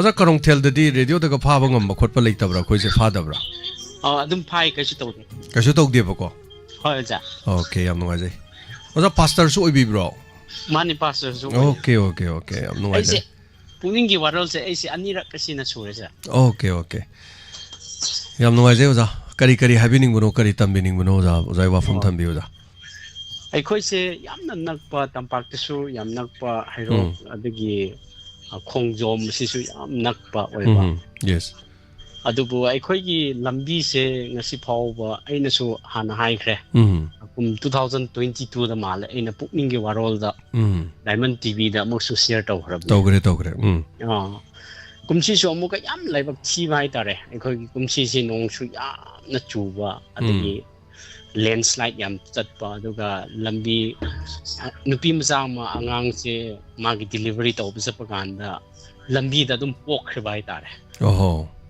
asiguma yamna khodong jada ba ikoi gi lambi yam nak na su oiba tampak ka su yam nak ba dubu ngasi phaw ba ikoi gi lambi se sumaina yamna tamthina nong taraga chatpa yada ba nong saraga upfunna wai chai ba haina ngasi phaw ga lei ba se yamna nuai ta bai tare aduga angang du di adum chigre adum lambi da ngasai gi delivery to ba tat pagan da chi na lechi da bai tare okay masi khalur matamda yamna nuai ta ba masi gum se yam concern oiba oi pau di tai khoi se masi gi lambi se khoi moi gi la ni khol an en on budi adum khoi thengnar e urak e lambi di on ba khol ba dum to ba thabak ti sungai pai khat da do aduga kumsi so chumaina angang ai di delivery chat ganda angang se lechi da ba lambi da dum chi ba adubu laibak phaduna mama di kan hoba sigumba tawse ai khoi yam nuai ta bai tare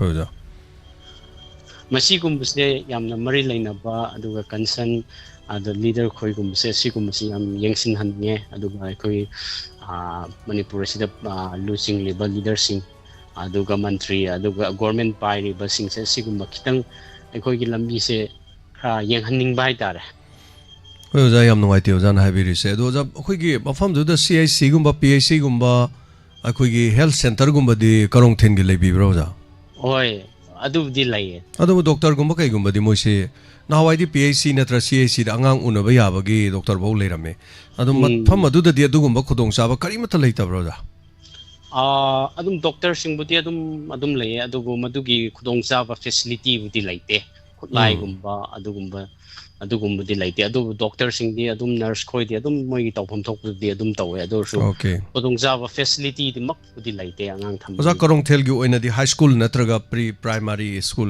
leibi bra kari kamai taw primary school akoi je junior school lai adu phajana run tawe angang sing class 8 phaw lai 8 phaw lai 8 ki matung da tamge haitar ga di anak pakadai wai da chale oza ai khoi je palel lom da dum chale am se adudi ising mai sing di lok ki sing adum tawi bro water supply scheme gumba har ghar jal gan tawba facility ji chingilam da phang baga di yobi bro ja oi water supply budi ai khoi government na phachana ai khoi kumsi su yamna chawba tanki reserve kaino gi adum sabira e pipeline khara pubira e sigum se yam tawbira e sigum budi maroina adagi khoi gi oja khoi gi job card ki kai ki smaina thabak su bo khurba tawba si chingi so dum tawbi bro ja kamai tu cheng gi yen ba cheng thagi cheng kilo manga pi ba botar cheng drasu cheng pi ba khot pa sigum facility de kamai taw yo ja sigum facility su yamna phange lai dum regular oina tawe aru oina khoi yamna wa communication lambi thong che yam bai dare okay adu mobile tower mobile network te dum chengni na du kamai tawbi mobile towers adum akhoi gi area da adum anakpada adum khinba lai akhoi da su khindra mak or so akhoi anakpada na adum yai ba hojik si am mainly am wari si maruina lambi hai tare ne lambi thong se akhoi gi lambi thong se yam nak su na akhoi khongjom ga akhoi di adum usu unai yes aduga phau nai adubu lambi se adum matik yamna chi ba hai tare akhoi si nong ta khra di chat pa ya da ba ai de khoi gi main lifeline che khoi di hairok wangjing da khoi gi pot yon pham oi ba adu bu nong ta khra di lambi chat pa ya da ba sugum si yam na khudong chi bo मसी चथोक चसिन की लंबी की शक्तिमान गाड़ी गुम्बा truck से कमासी गुम्बा चटपीब्रा अतोप मयाम की transportation से करीदो ओइगेब्रा अयम शक्तिमाल द ओए अदुना नोंग तारगदी अनाब लाइंग चटपगाम द इमरजेंसी चटपगाम द शक्तिमान चत्रदी उपाय लेते अदुबु लैंडस्लाइड तौखरदी उपाय लेते मखोई की फी द योम लगा हाइरोक ताना अखोई वादा लेंग कनो तोरगा पूरगा चटपदो और बोरा द हाप लगा तौ इलेक्ट्रिसिटी दी कमाई तोयदा इलेक्ट्रिसिटी सु अखोई फजन बुदी चटले यम रेगुलर लाए इलेक्ट्रिसिटी मुक्ति ngasi phau di nuai okay oja lambi si mangai re adu hoji hoji MLA di let pau hakip oram dong male ko ekoi 42 di ma oi ha adu di hoji MLA ma gi mathau se hai tare sonda su kano vote ki khoi gi vidhan sabha gi mifam su yaudre adu bu ma gi kano di chingbani na ma gi tawpham thokpa thabak hai ba tare ma lak traga su ma gi tawpham thokpa thabak ti dum tawbirak par kamai kamai tawi mana kari bani na bo oi ngasi phau budi aikoida adumuk ngasai gi lambi thong dadi ngasi phau di yengsilakte adubu hoi adubu lambi di MLA na natraga su ngasai gi khoi gi leibak ki oina hai tare ko sarkar gi oini yengpham thokpa lambi gi tongana su dum leiri hai tare ama bore magi development gi oina su magi natra su khi MLA amamam da 10 crore di piri ne ba ko aduna magi ate development su thabak adum tawbiradi hena phabo idone hajariba anyway matu gi wafam to tongana mo lera kan hojik leri wafam si maru ena karong then hariba mafam si hairok ta lakpada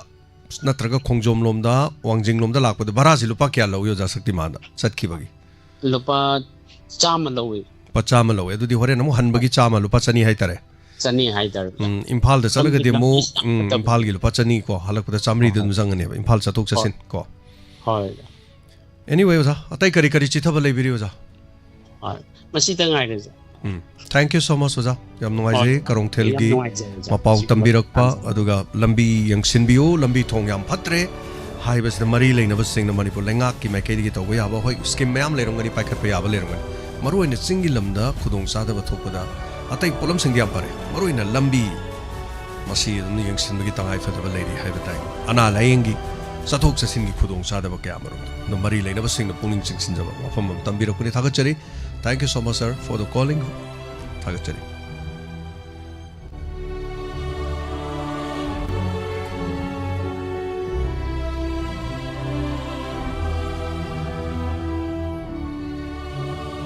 Kanglai Park young editor sort live yaujari in tapire thank you so much live yawi bagi dama hanana khoi gi leibak lamdam sida hojik si irang bodi thoi hai babu na chingi chinau sing naga kare hai dar makhoi gi khudong cha da ba mayam wakat lakpa khoi gi thorom sida madu da gi phangki bi yai phangki da ba yai adu di amane ba ko adu ekhoi gi showat pa lei na hairak pa matam tabira kan da concern sing na hai ba tare na mijeng changbira di am nongai ga dori ne hai jari ba mathangi caller da khudong cha ba pijari call to biu thorom sida maduga marakta khoi gi inau diamond donors ta su yaubi ba maduga khoi gi parai han bana radio pibirame maduga ichal du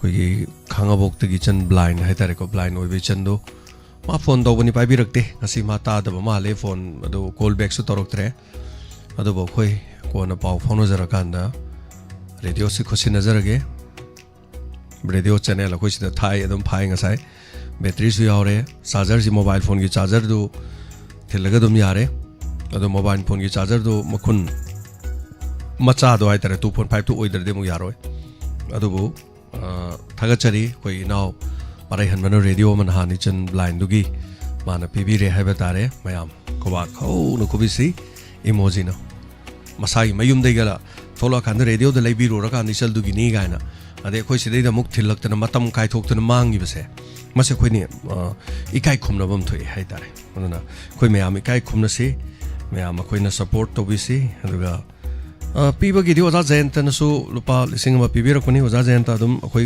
halaman singi piga daba mayam leiri adoida adum season nazar ke matang bonna hello Minga leifong habiu. Yai bo ku zaman nak tagi babitani. Sar bo amal nak tadai kai kumna busari. Tapi di ba mayam puna mo kusui kai kumna zari. Ayo sum tumina lai thok do. Noi ta bagi phungtok charak pani sada. Orang dia ta ba am noi je ye aduga. Agi isa jinde. Yam nung chi ba hai ta re moi te yam na kani hai ni moi na to bo jinde. Adugi manung da mo yam hai thoi ching thoi be te na cha da ba isa je mi do. Mana ga isai chak to rak pa mana ga tau tho rak te. Ta ba yam nung ai ba hai ta re ma te am nung chi ba. Hai ching na tau ja ba de na ta ba hai da. Hoi amangang ori amangang class 12 pass to budang ari ni na kari budi hairu ni ko. Ada nung chi ba do mana tau tho am nung chi ba mana ga. Ko jo hari ni wa khra ngangu ne dagi kara job kara dum khommo ne mayam na hari do no soi gidra na ma jo ko. Kai hinsang chabi rage o kai sai khan bi do no. Oi sai je khodol tam jara ge lore mai wa hai amani je. Yam hai jalo bya deba yam hai ro di sai hai tri thoro di to ge dara ka tu ne na hai ge hai ro re khar ge yaw di khar ge tho di ne ko to mai na dum tawrom ne hai da. Hello makata biu hai ta ba du gi yam nung si ba hai ba hai ta boi tau ja ba do. Hai ta ko yam hai ye tha. Yin ni je hai ta ko yam hai ye. Hoi hoi. Ado ba mun ha mun tha kai no cái gì ta bị biết ta nào mà đại mình làm ta tiền hay nó tàu vào mà tin lại được ạ ina mà chỗ ta ra ni nè đó cái đi phone cho thâu cái can ta bắt cái đó lôi mình đó hay băng không đó là mà hay cái nè em ta hay đi vô đó ina mà chắc cái đấy chú yêu đấy ni cô nó hay lắm mẹ đó mà nè em ta hay đi vô mà hay vào đó mà để bắt cái mình cái đó hay băng không đó hay dân cái đó nè hay đấy đấy chúng chả đấy chúng này bây giờ ngoài chúng phong tốt cho nên đó chúng phong tốt cho mình chả cho này cho dạ rồi chả bộ bị cho nó cũng chỉ thank you favor minasi me am pom no hoi pon mak chokot pa favor minasi thaga chari thank you so much thank you.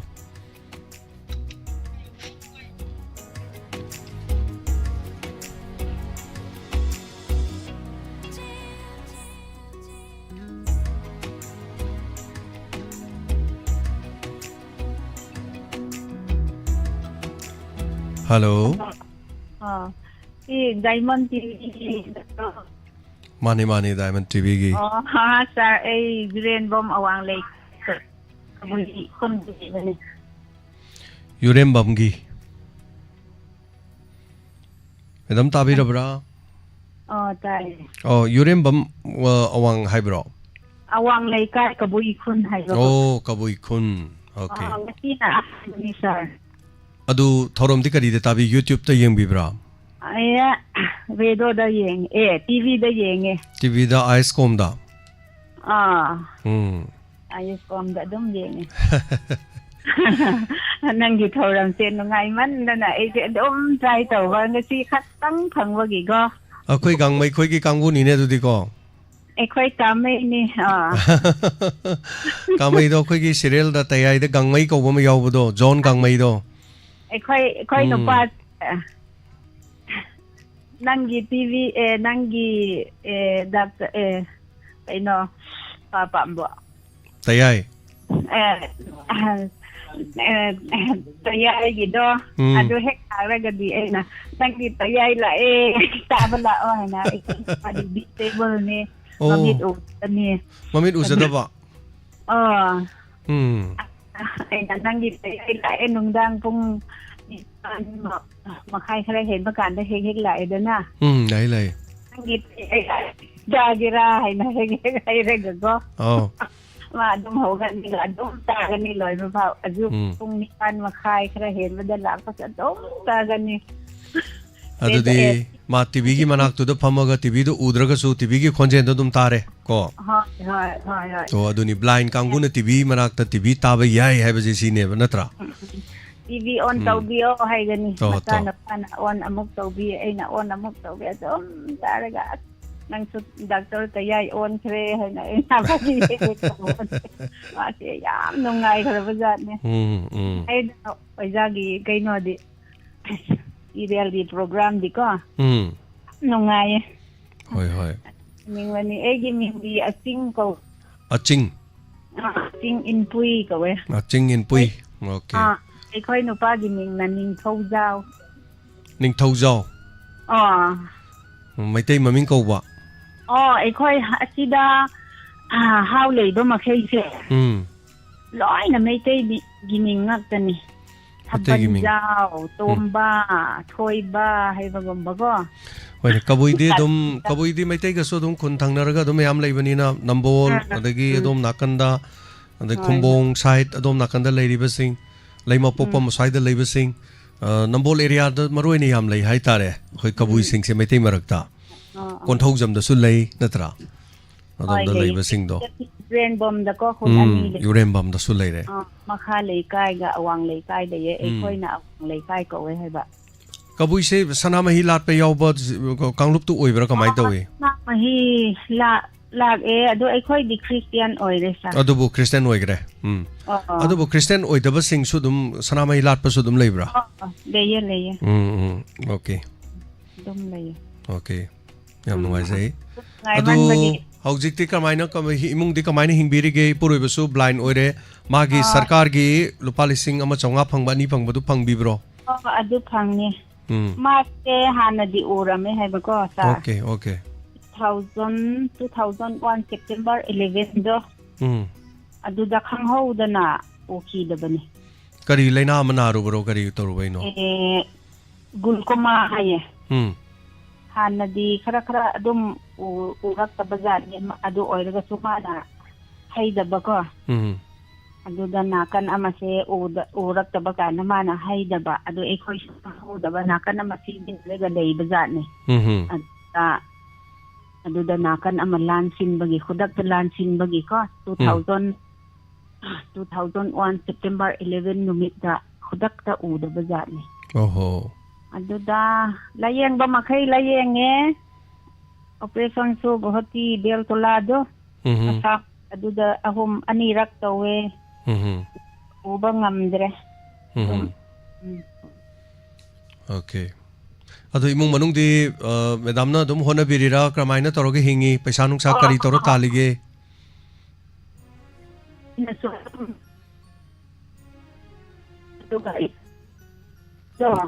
network se khara nungai tre kari suraga tanari hojik se ai se phi gumba sai sir phi sai adum sit pro phi de dum khara kamai to ba khara di si dei ta no pi ahan do ma se straight BSc nursing tamhan le ko okay hojik di private da adum thabak tawe private thabak tawri ba ko good yam phai ado manaw sing yambani na manaw sing sembada adom machin manaw kaya no marini nupi ahom nupa ama ma Pulap na pulap imong dalay ba kan mi yamani nungai ramani ko hay pa so matanda po bani na mani mapaga po min na ba ama matsi ama le hay ba ado ko itininaw le angang si Maris na talaga mangadon okay ay yam nungai re sir thank you call to birak pa yaw birak pa duga akhoi gi sir du so haibio inspector te ai tabi bagi dama ngasai gi maitai maming du kari bo jai maming do ning thau jau yes ta su le sir ko kurumjari sir ning thau jau yam ngai jai ngasi nubo phangwa yam nu ngai uja ko sir gi program inspector kaya duga puning gi waro ai program mayam ma sum ai jet na tai momang ida se crime reports madugi matam lagi dum tara abne radio da okay redo se magi maruk ni ta okay yam nungai ja ko lila phala tawring ai du already adom site la di changa ke hage dawni se lila su tawdre tawri si ko ja no yorem bam si kem kan da dum yorem bam lak pa timing da hai batare ne nongma pau phaujar pa tare ozai ming kaw ro ozai ning thau da jaw Okay. Ningthau ko bui haraga khangdaba amata lei. Okay, okay oza. Yam nungai jai oza. Matung daung makha tarakpada nongma mu call tawbidana awa nungai wari sanasi ko oza. Thank you madam and sir thagachari ani makpu. Thank you. Nade yaktaba faboi biu. Thagachari. Thank you.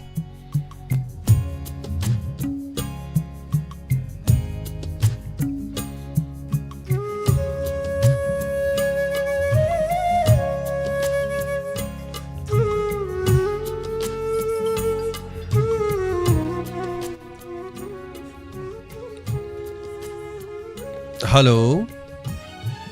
Hello. Chan ngasai phone tawbada pairak tre. Oh, ai tahaudago re sa ai thangauze. Chan gi ming do kari ba. Kupi kawe sa. Kupi ha ba ko. Kupi yum lak se kari no. Laisram. Oh laisram kupi. Radio du laire ko. Radio di laire. Adu khangwok soro wang masi sangpham si karom site no sangi se. Ama kem English school lady se. English school ka thangna ba commando gi lerak turo. Commando gi lerak. Commando gi lerak chana bemton ho dai de kyam change. Bemton hoi yau jingai de le haure koina. Bemton hoi yau dringe gi lerak mama haijan bada. Lerak kya soro mapan oi bro. Hek sorong mapan ni adum hang bada sa khang. So hek sorong mapan. Okay. Tanja ma yengaga khoi soidina thinjarage ko. Hoi sa yam nungai gere. Han sa Lalu buku dengan sama mai pas lima ni sa yam nungai gere. Ai ya teknologi PT taya ikanai pung nipan makai dai tha betul keren pung baro bau ni ha tu ji. Thank you. Thagachari chan adu di ko matang chabada thengnarasi ai ngasi makti yam chenba numit oire ngasi se lohongba ni haitare hojik pungning warol loraga lohongba ni chatori se ado satya daba film star daya gi lohongba gi andagi oza tolan mayam khangbi boza hemanta oza tolan haibado oza tolan machanupi lohongi si somuk satya daba khoi mayam gi oza ni ne ko andagi mo sinorga film star mo koi angang daya do mayam no se am khangbi ba best actor ga phangbodo ado mai ju lohong bani asi se aduna mari ni ngarang so hai tare lohong ba ono thagachari chan amore chan do ngasi lohong le ram dar dei lak pe abani ado ngasai budi ai lak bani khangabok ta ade ri chan do phone to bani pairak tre ano pairak tram ni na ai du chatpham du khangdra ba adugini ado anyway thagachari chan ko khoi inau ngasi mafam sida lak pi ram me Bibiramba radio bibirabe now dugi maming na parai hanba koi thagachari maisnam parai hanba na bibibani diamond donors ki members oi bani parai hanba se aduga bibadi waza jayanta na supire adu jayanta gi duna mo koya topada hanba do hana sinage na khan bai tare adu parai hanba na supibire changi radio aroma Charger se koi 2.5 ki charger am lai bane adu macha do yam pick per round obi du na taba kitang fiction bado C type na taba do adu no maning da thinga da adu C type se isan gi leram do leram moi dera C type ki do leram dar ga di amuk lai bagi mathau budi tare anyway tangai phada bado dum tau jarage thank you so much isan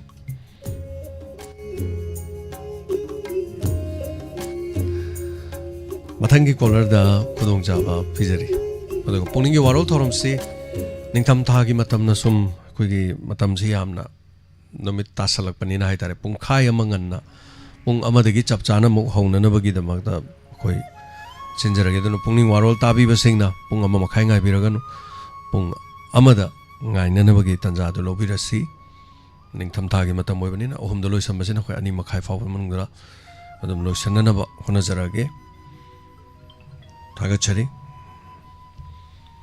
hello Hello. Mingalai phong hai biu.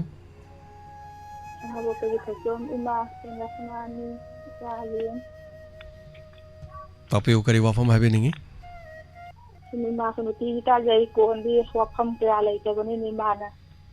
Kon ta ko ke ꯏꯅꯥꯎ ꯅꯨꯄꯥ ꯌꯦꯟ ꯇꯥꯏꯅ ꯗꯤꯜꯂꯤꯗ ꯂꯩꯕꯗꯣ ꯃꯥꯅ ꯏꯇꯩꯃꯥꯅ ꯋꯥꯔꯤ ꯁꯨꯝ ꯁꯥꯟꯅꯔꯤꯁꯤ ꯏꯇꯩꯃꯒ ꯋꯥꯔꯤ ꯃꯔꯛ ꯃꯔꯛꯇ ꯁꯥꯟꯅꯕ ꯍꯥꯏꯅ ꯑꯩꯈꯣꯏ ꯑꯅꯤ ꯑꯗꯨꯝ ꯁꯥꯟꯅꯩ ꯃꯥꯅ ꯚꯤꯗꯤꯑꯣ ꯂꯩꯕꯒꯤ ꯏꯇꯩꯃꯩꯅꯁꯨ 1,000 ꯊꯥꯈꯤꯕꯅꯦ ꯀꯔꯤ ꯅꯍꯥꯟꯋꯥꯏ ꯇꯥꯡ ꯀꯌꯥꯗꯅꯣ ꯍꯥꯏ ꯑꯗꯨꯝ 1,000 ꯊꯥꯈꯤꯕꯅꯤ ꯑꯋꯥꯠ ꯑꯄꯥ ꯀꯩꯀꯩ ꯃꯦꯟꯅꯕ ꯍꯥꯏꯗꯅ ꯑꯗꯨꯒ ꯗꯣꯂꯔ ꯌꯥꯎꯕꯒꯤ ꯏꯇꯩꯃꯩ ꯗꯣꯂꯔ ꯌꯥꯎ ꯑꯩꯁꯨ ꯌꯥꯎꯏ ꯑꯋꯥꯠ ꯑꯄꯥꯗꯣ ꯑꯩꯅꯁꯨ ꯌꯦꯡꯁꯟꯒꯅꯤ ꯍꯥꯏꯅ ꯑꯩꯈꯣꯏ ꯑꯅꯤ ꯑꯗꯨꯝ ꯋꯥꯔꯤ ꯁꯥꯟꯅꯕ ꯍꯥꯏꯇꯥꯔꯦ ꯑꯗꯨꯒ ꯏꯇꯩꯃꯗꯤ ꯄꯩꯁꯥ ꯊꯥꯕꯁꯨ ꯍꯩꯇꯕ ꯀꯥꯞꯄꯁꯨ ꯍꯩꯇꯕ ꯀꯣꯏꯆꯦꯟ ꯆꯦꯟꯕꯁꯨ ꯍꯩꯇꯕ ꯀꯥꯞꯄꯤ ꯀꯥꯞꯅꯤꯡꯕꯗꯨꯒ ꯅꯍꯥꯟꯋꯥꯏ ꯑꯃ ꯈꯣꯡ ꯅꯥꯕꯒꯤ ꯀꯥꯞꯄꯤꯒ ꯌꯧꯋꯦꯒ ꯌꯧꯗꯦꯒ ꯑꯩ ꯏꯇꯣꯝꯇ ꯋꯥꯅ ꯆꯦꯟꯅꯩꯅ ꯋꯥꯔꯤꯁꯨ ꯇꯧꯕ ꯍꯥꯏꯇꯥꯔꯦ ꯑꯩ ꯂꯩꯔꯤꯁꯤꯅ ꯅꯪ ꯀꯔꯤꯒꯤ ꯋꯥꯔꯤꯕ ꯑꯗꯨꯝ ꯍꯣꯠꯅꯅꯩ ꯑꯋꯥꯠ ꯑꯄꯥ ꯍꯥꯏꯅ ꯍꯥꯏꯕ ꯑꯗꯨꯒ ꯑꯩꯈꯣꯏꯅ ꯃꯥꯅ ꯃꯇꯩꯃ ꯑꯍꯟꯅꯤ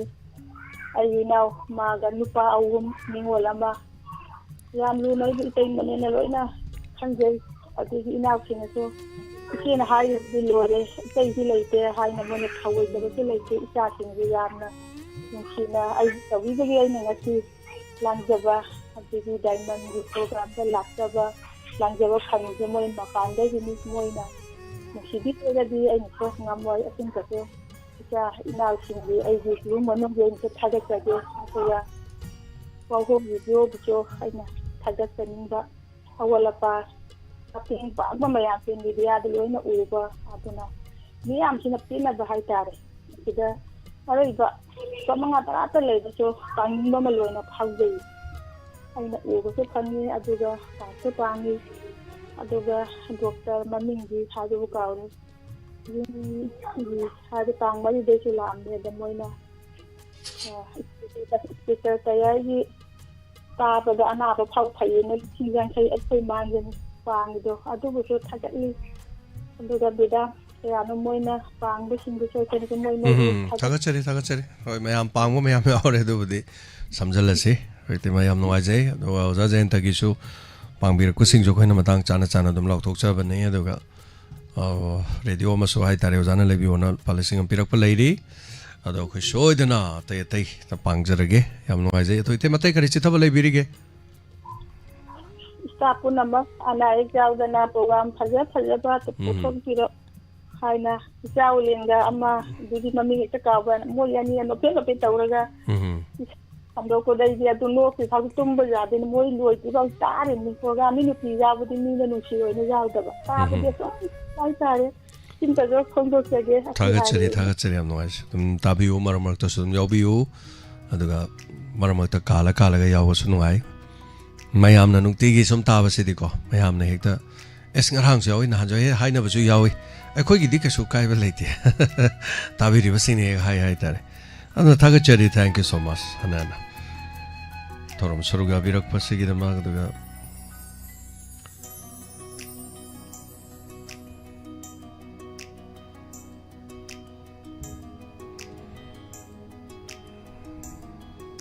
ꯀꯣꯜ ꯇꯧꯕꯤꯌꯨ ꯊꯧꯔꯝ ꯁꯔꯨꯛ ꯌꯥꯕꯤꯌꯨ ꯏꯃꯥ ꯁꯨꯃꯇꯤ ꯄꯔꯣꯛꯈꯣꯡꯖꯤꯟꯗꯒꯤ ꯏꯃꯥ ꯁꯨꯃꯇꯤ ꯂꯥꯛꯑꯦ ꯑꯗꯨꯒ ꯑꯇꯩꯁꯨ ꯂꯦꯡꯁꯟꯕꯤꯗꯅ ꯂꯥꯛꯄꯤꯔꯦ ꯏꯃꯥ ꯁꯨꯃꯇꯤꯒ ꯂꯥꯛꯃꯤꯟꯅꯕꯁꯨ ꯊꯥꯒꯠꯆꯔꯤ ꯍꯟꯅ ꯏꯃꯥ ꯁꯨꯃꯇꯤꯒ ꯂꯣꯏꯅꯅ ꯂꯦꯡꯁꯤꯟꯕꯤꯔꯛꯇꯅ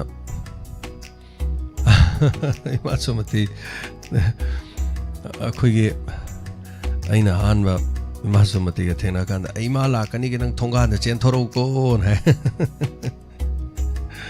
ꯏꯃꯥ ꯁꯨꯃꯇꯤꯁꯤꯅ ꯍꯋꯥꯏꯀꯣ ꯑꯗꯨꯃꯥꯏꯅ ꯇꯧꯏ ꯊꯥꯒꯠꯆꯔꯤ ꯑꯗꯨꯒ ꯁꯅꯕꯝ ꯅꯨꯡꯁꯤ ꯑꯗꯨꯒ ꯌꯥꯝꯕꯦꯝꯗꯒꯤ ꯑꯗꯨꯒ ꯂꯥꯏꯁ꯭ꯔꯝ ꯇꯣꯝꯕꯤ ꯍꯥꯏꯕ ꯇꯥꯔꯦ ꯂꯥꯛꯃꯤꯟꯅꯕꯅꯤ ꯍꯥꯟꯅ ꯊꯥꯒꯠꯆꯔꯤ ꯊꯦꯡꯛ ꯌꯨ ꯁꯣ ꯃꯆ ꯑꯗꯨꯒ ꯁꯅꯕꯝ ꯅꯨꯡꯁꯤ ꯌꯥꯝꯕꯦꯝꯁꯤ ꯑꯩꯈꯣꯏꯒꯤ ꯈꯨꯟ ꯉꯥꯛꯄꯒꯤꯁꯨ 500 ꯄꯤꯕꯤꯔꯛꯏ ꯗꯥꯏꯃꯟꯒꯤꯁꯨ 500 ꯄꯤꯕꯤꯔꯛꯏ ꯊꯦꯡꯛ ꯌꯨ ꯁꯣ ꯃꯆ ꯍꯥꯟꯅ ꯊꯥꯒꯠꯆꯔꯤ ꯑꯗꯨꯅ ꯏꯃꯥ ꯁꯨꯃꯇꯤꯒ ꯄꯨꯟꯅ ꯍꯧꯖꯤꯛꯁꯤ ꯁ꯭ꯇꯨꯗꯤꯑꯣꯗ ꯂꯩꯔꯤ ꯊꯧꯔꯝꯁꯨ ꯌꯦꯡꯕꯤꯔꯝꯒꯅꯦꯅ ꯈꯜꯂꯦ ꯍꯜꯂꯣ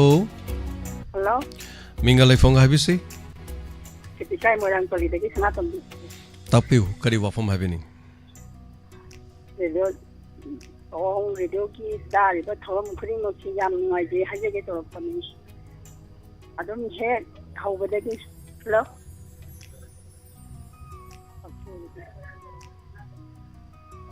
Habiu. Thauram hꯧꯕꯗꯒꯤꯅ ꯂꯣꯏꯕ ꯐꯥꯎꯁꯦ ꯄꯨꯡ 12 ꯐꯥꯎꯕ ꯆꯥꯕꯁꯤꯗ ꯌꯥꯝ ꯅꯨꯡꯉꯥꯏꯖꯕ ꯍꯥꯏꯇꯥꯔꯦ ꯄꯨꯡ 12 ꯌꯥꯝ ꯇꯣꯏꯅꯗꯤ ꯐꯣꯟ ꯇꯧꯖꯕꯗꯤ ꯉꯝꯖꯗꯕ ꯑꯗꯨꯒꯤ ꯑꯩꯅ ꯁꯨꯝ ꯅꯨꯡꯉꯥꯏꯖꯩ ꯍꯥꯏꯕꯁꯤꯗꯪ ꯍꯥꯏꯖꯒꯦꯅ ꯍꯥꯏꯖꯔꯛꯄꯅꯤ tumdaba makai thorom tabire nungaina haitare ne dudi ꯂꯣꯝꯃꯒ ꯑꯗꯨꯝ ꯇꯥꯔꯦ lomaga dum tare koi diamond wahong radio daisa ani sigidi lomaga taba haibase lomaga taba haiba wahi se koi gi wahi aphaw wahi mo oire ꯌꯥꯝ ꯅꯨꯡꯉꯥꯏꯖꯕꯅꯤ lomaga taba haiba wahi se ꯆꯥꯡ ꯄꯥꯏ ꯏꯆꯪ ꯈꯨꯅꯧꯗꯒꯤ ꯏꯃꯥ ꯀꯩꯅꯥꯇꯣꯝꯕꯤ ꯀꯩꯅꯥꯝꯕꯤ ꯍꯥꯏꯕꯗꯣ ꯑꯗꯨꯁꯨ ꯌꯥꯝ ꯅꯨꯡꯁꯤꯕ ꯑꯍꯟꯅꯤ ꯃꯍꯧꯁꯥ ꯀꯩꯊꯦꯜꯗ ꯍꯦꯛ ꯃꯥꯅ ꯐꯝꯃꯤꯉꯩꯗ ꯃꯣꯔꯣꯛ ꯆꯥꯔ ꯀꯔꯤ ꯀꯔꯤ ꯍꯦꯛ ꯄꯨꯔꯛꯄꯗ ꯑꯩꯅ ꯃꯅꯥꯛꯇ ꯐꯝꯃꯒ ꯉꯥ ꯑꯗꯨꯗꯥꯅ ꯋꯥꯔꯤ ꯁꯥꯟꯅꯕꯗ ꯌꯥꯝ ꯇꯥꯕ ꯋꯥꯔꯤ ꯁꯥꯟꯅꯕ ꯌꯥꯝ ꯅꯨꯡꯉꯥꯏꯕ ꯑꯍꯟꯅꯤ ꯑꯗꯨꯗꯤ ꯃꯣꯏꯅꯗꯤ ꯂꯣꯏꯅ ꯍꯥꯏꯔꯛꯏ ꯑꯩꯗꯤ ꯌꯥꯝꯅꯗꯤ ꯍꯥꯏꯖꯗꯦ ꯑꯗꯣ ꯇꯥꯕꯗꯤ ꯑꯗꯨꯝ ꯇꯥꯖꯩ ꯑꯗꯨꯝ ꯅꯨꯡꯉꯥꯏꯕ ꯁꯟꯗꯣꯛꯄꯤꯔꯛꯎ ꯑꯍꯟ ꯋꯥꯔꯤ ꯋꯥꯇꯥꯏ ꯑꯣꯏꯔꯣ ꯑꯍꯟꯒꯤ ꯏꯁꯩ ꯑꯣꯏꯔꯣ ꯀꯔꯤ ꯑꯣꯏꯔో ꯑꯗꯨꯝ ꯁꯟꯗꯣꯛꯄꯤꯔꯛꯎ ꯑꯗꯨꯝ ꯂꯨꯝꯃꯒ ꯑꯗꯨꯝ ꯇꯥꯖꯒꯦ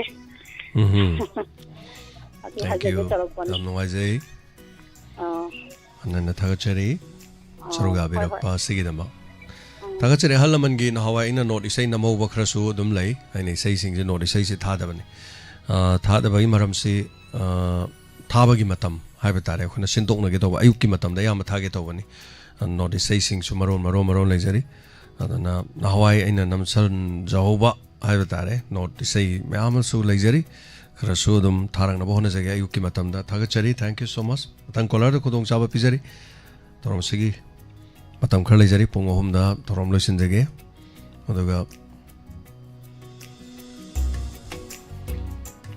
ꯂꯩꯀꯪ ꯊꯝꯕꯥꯜ Diamond TV mafam asida satna lekang thamban mayam lekang thamban haidu aduga numidangi matamda dum satpa aduga ayung den da di sataba leise so onthokpani magi mapun sisi so numidang da fajana dum sale aduga ayung den da na khuira leba hello hello Hello. Hello. No, I haven't come up yet. Ima phone du kedorage phone du konjen ta da bi tor yam pikna tare kedore fi na men jalabra. Oh, tadra bai go. Ta di tai yam pikna ta ba heba tare ima. Ima ta piu kari habi ninge habi u. Ngarang dia Delhi di wari di bo. Ngai bra karam hai to ge tani da diamond di ba khum tani ye. Ma kaisu kanaba leitri hujibaugi di aduni moina dum kano tauge tawra thambiriye adagi ibunga nangi kano do aina nungsi jaba haido hore na uda thapi go nungsi jaba aina ta daba kuiraba hoi tabiu hore inspector te ai lor pada tabiu aduga na kano gi na khogi sumang lila gi anau bakari hanari gi handaki season da kari pidauri Sanaroi ma lan tawbani na sumang nila loi lepi hoi ma ado horen thabira uko hoi fani ma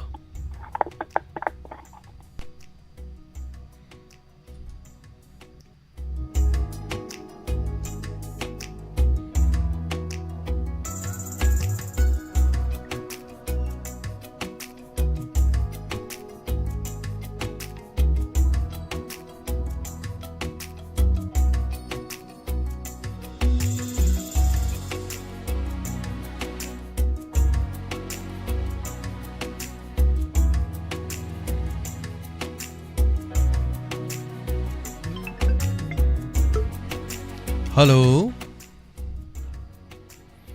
Mingalay phone nga tapiyo. Oy, bunga. Nusiba. Nana kakasariye. Oge imani ne ko. Ya bolo rende ima ko ni dena na ai supan bandirakte. Ima Guni sumban palak ya hari. Kari gino kan jena. Hoi hoi Ima Guni na lupa lama pangami ta hai rage se horen. Nungsi bana isa ke thawam jo kamai ta go ge na isu nu pa nu maro nungsi di ba. Hoi hoi hoi. Wa bu tai ai ta ba gi wa thong na ren he. Ai ta ba gi wa tho e ming maming nupi maming tai ai ko yam yaw bro. Lai bai ni na nang ba. Yam nungai sai ko. Pani pani ma nungai na tabiyo. Na ta ba ye ka ba punchi sang wa tau da mai pa ta na ko. Isa ne kai no me tau da na mai ta phak lang no pak pa. Ma na tha ga chari na da ba ye ka ba ko. Hoi hoi hoi. Marak kai ma dum ta ari lum ma ga. Dum da ko lo de na ga dai chai sa ko ga kai ma na no ko da loi ni. Lai rong ten gi mai bel singing. Mai ra pai bi khang ko lo pat sa ma pang bi re. Nang na ga dai ya phamung da ya ta da lai do ima ga ya do ai yu ra za la ne na ai na khan ja ri mi ma na rao ja ri ni ko. Mai ama lei ma phamung de ya ta le bi ma mai ama lei hogat putra ba angan ba se u da ba mai ama lei ma. Makoi sing do di radio gi khuthang da thorom se ta bi ri ni do ma. Aduna ima mai am sing hak to so pothana ba na tawri sini. Thaga chari ma thorom saru ga bi rak pa.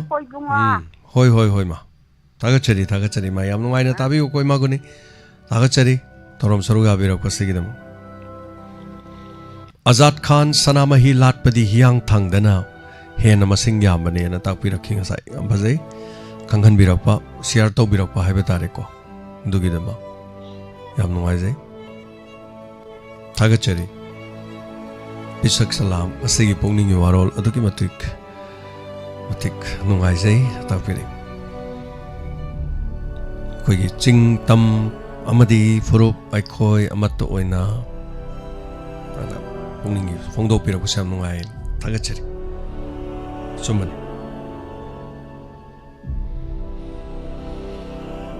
Mathangi collar the Kudong Saba, Pizeri, Saruya Virapa. Collar Imado was a Kimaguni, the map font was a oh, no Mahapsa name, Madisum Lap, no Cogs of the Nidanuxis of it. I mayum doesn't know much allure of a name, Imas. And then no cock with a no crack, no cock but thundering the Wakanda. Baltin Pyro, the main sing with the Kwang, sat Pangong get away one. I don't know. Masipunumaxe, quite toy hanging a little, Muivas is in. I don't know, Norman when I let him me so go. Kodong Tibas and Topi. Section like the Vanilla, the Imagoni said taken Asunati. Namasi, no, no Brajana Tavada. Rana, Brajana Tavada, and Pim Latico. Migi Tabak Suba, Kolik paying what's up, Migi Mung the Tabak Suba Sat. Saying Kita Kabira Mu, Peace Subira Mu, Tabak Sima the Tobira Mu had a no Mogi was zest lower. Pachamri, Krapi, Pachanga, Krapi, Zone Krapi, Chain Krapira. Natragal Pachani Zone Pirga Tabak Suba Yaw, Chacha, and Nupi Mamale was ex. Madun Horem Poraga Mugum the Chain Walakanda, Machama Supizava. Mapura you, Tapagi, you, Tanaba Shahun Boya. Hing never Hunavada. Don't know one hingers on it. Sigma Ham's a color. I don't know. Call to you, Torom said up. Minute Colonel Lazari.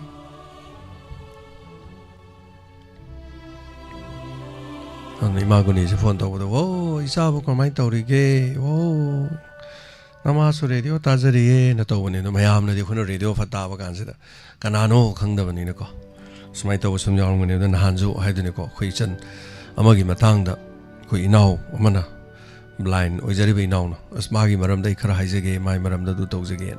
And I question the phone to Comatam. Hello, I Ming Tomokoi, I blind. Hybrid Hina Dev. Hello, I Tanga the Gobin. Norman, know what is happening some Tavagan when Mamit Ude, you can Kang Dev. I never the Kangba. Mohammed is what is under the Mabline in Kang Di. Now do to bro to the Maito bro to Tobra that what is some son of an I don't know morning what happened. Tamo, now the blind had a one. It has a took Laura Hanjel Levin. Okay, no, I can respect to Nida. Respect. Hello. Mingle from the top of you. No, I know, I got I want to kill the guy. One the Kilakai and Soli or something one. Tapiu Consensi and Pigna Tazi Fonsi, Adubu Tazare Karalekare, Karikari Wafam having it, Karitam Bining. Have you? A soy diamond, Wahong Lijo, Diamond TV, Temelis in Sidra. Sima. Loin Tazari Nunga. And this even the Yarok training. Oh, Jivando, Masakra and Randi. I hope to get away in a macrapota. I hang my camtar, no hang it over. Yan Yarok today. Gemina or in a hotel. Hoi hoi. Nunga, Kalam Loin Nunga.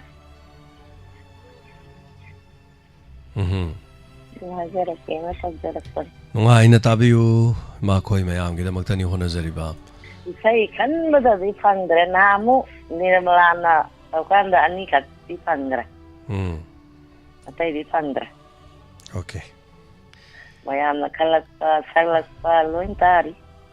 Ayuki Pung Kanogi Matam the Kraying Biro, Mapan Makai the Kraying Biro.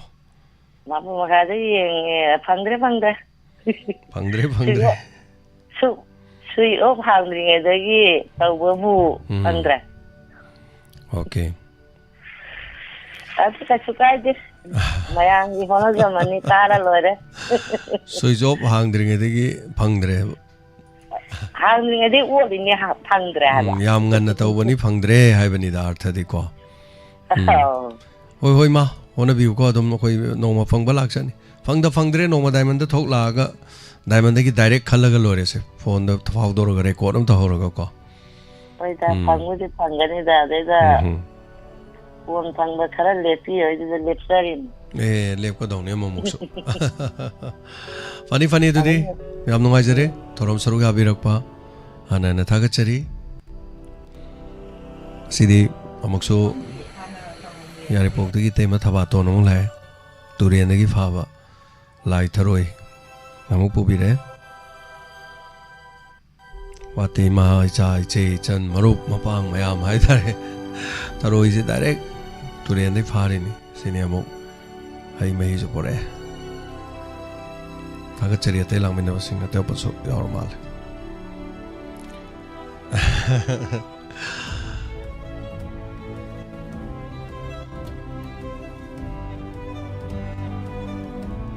Matangi color mo, Lokachari.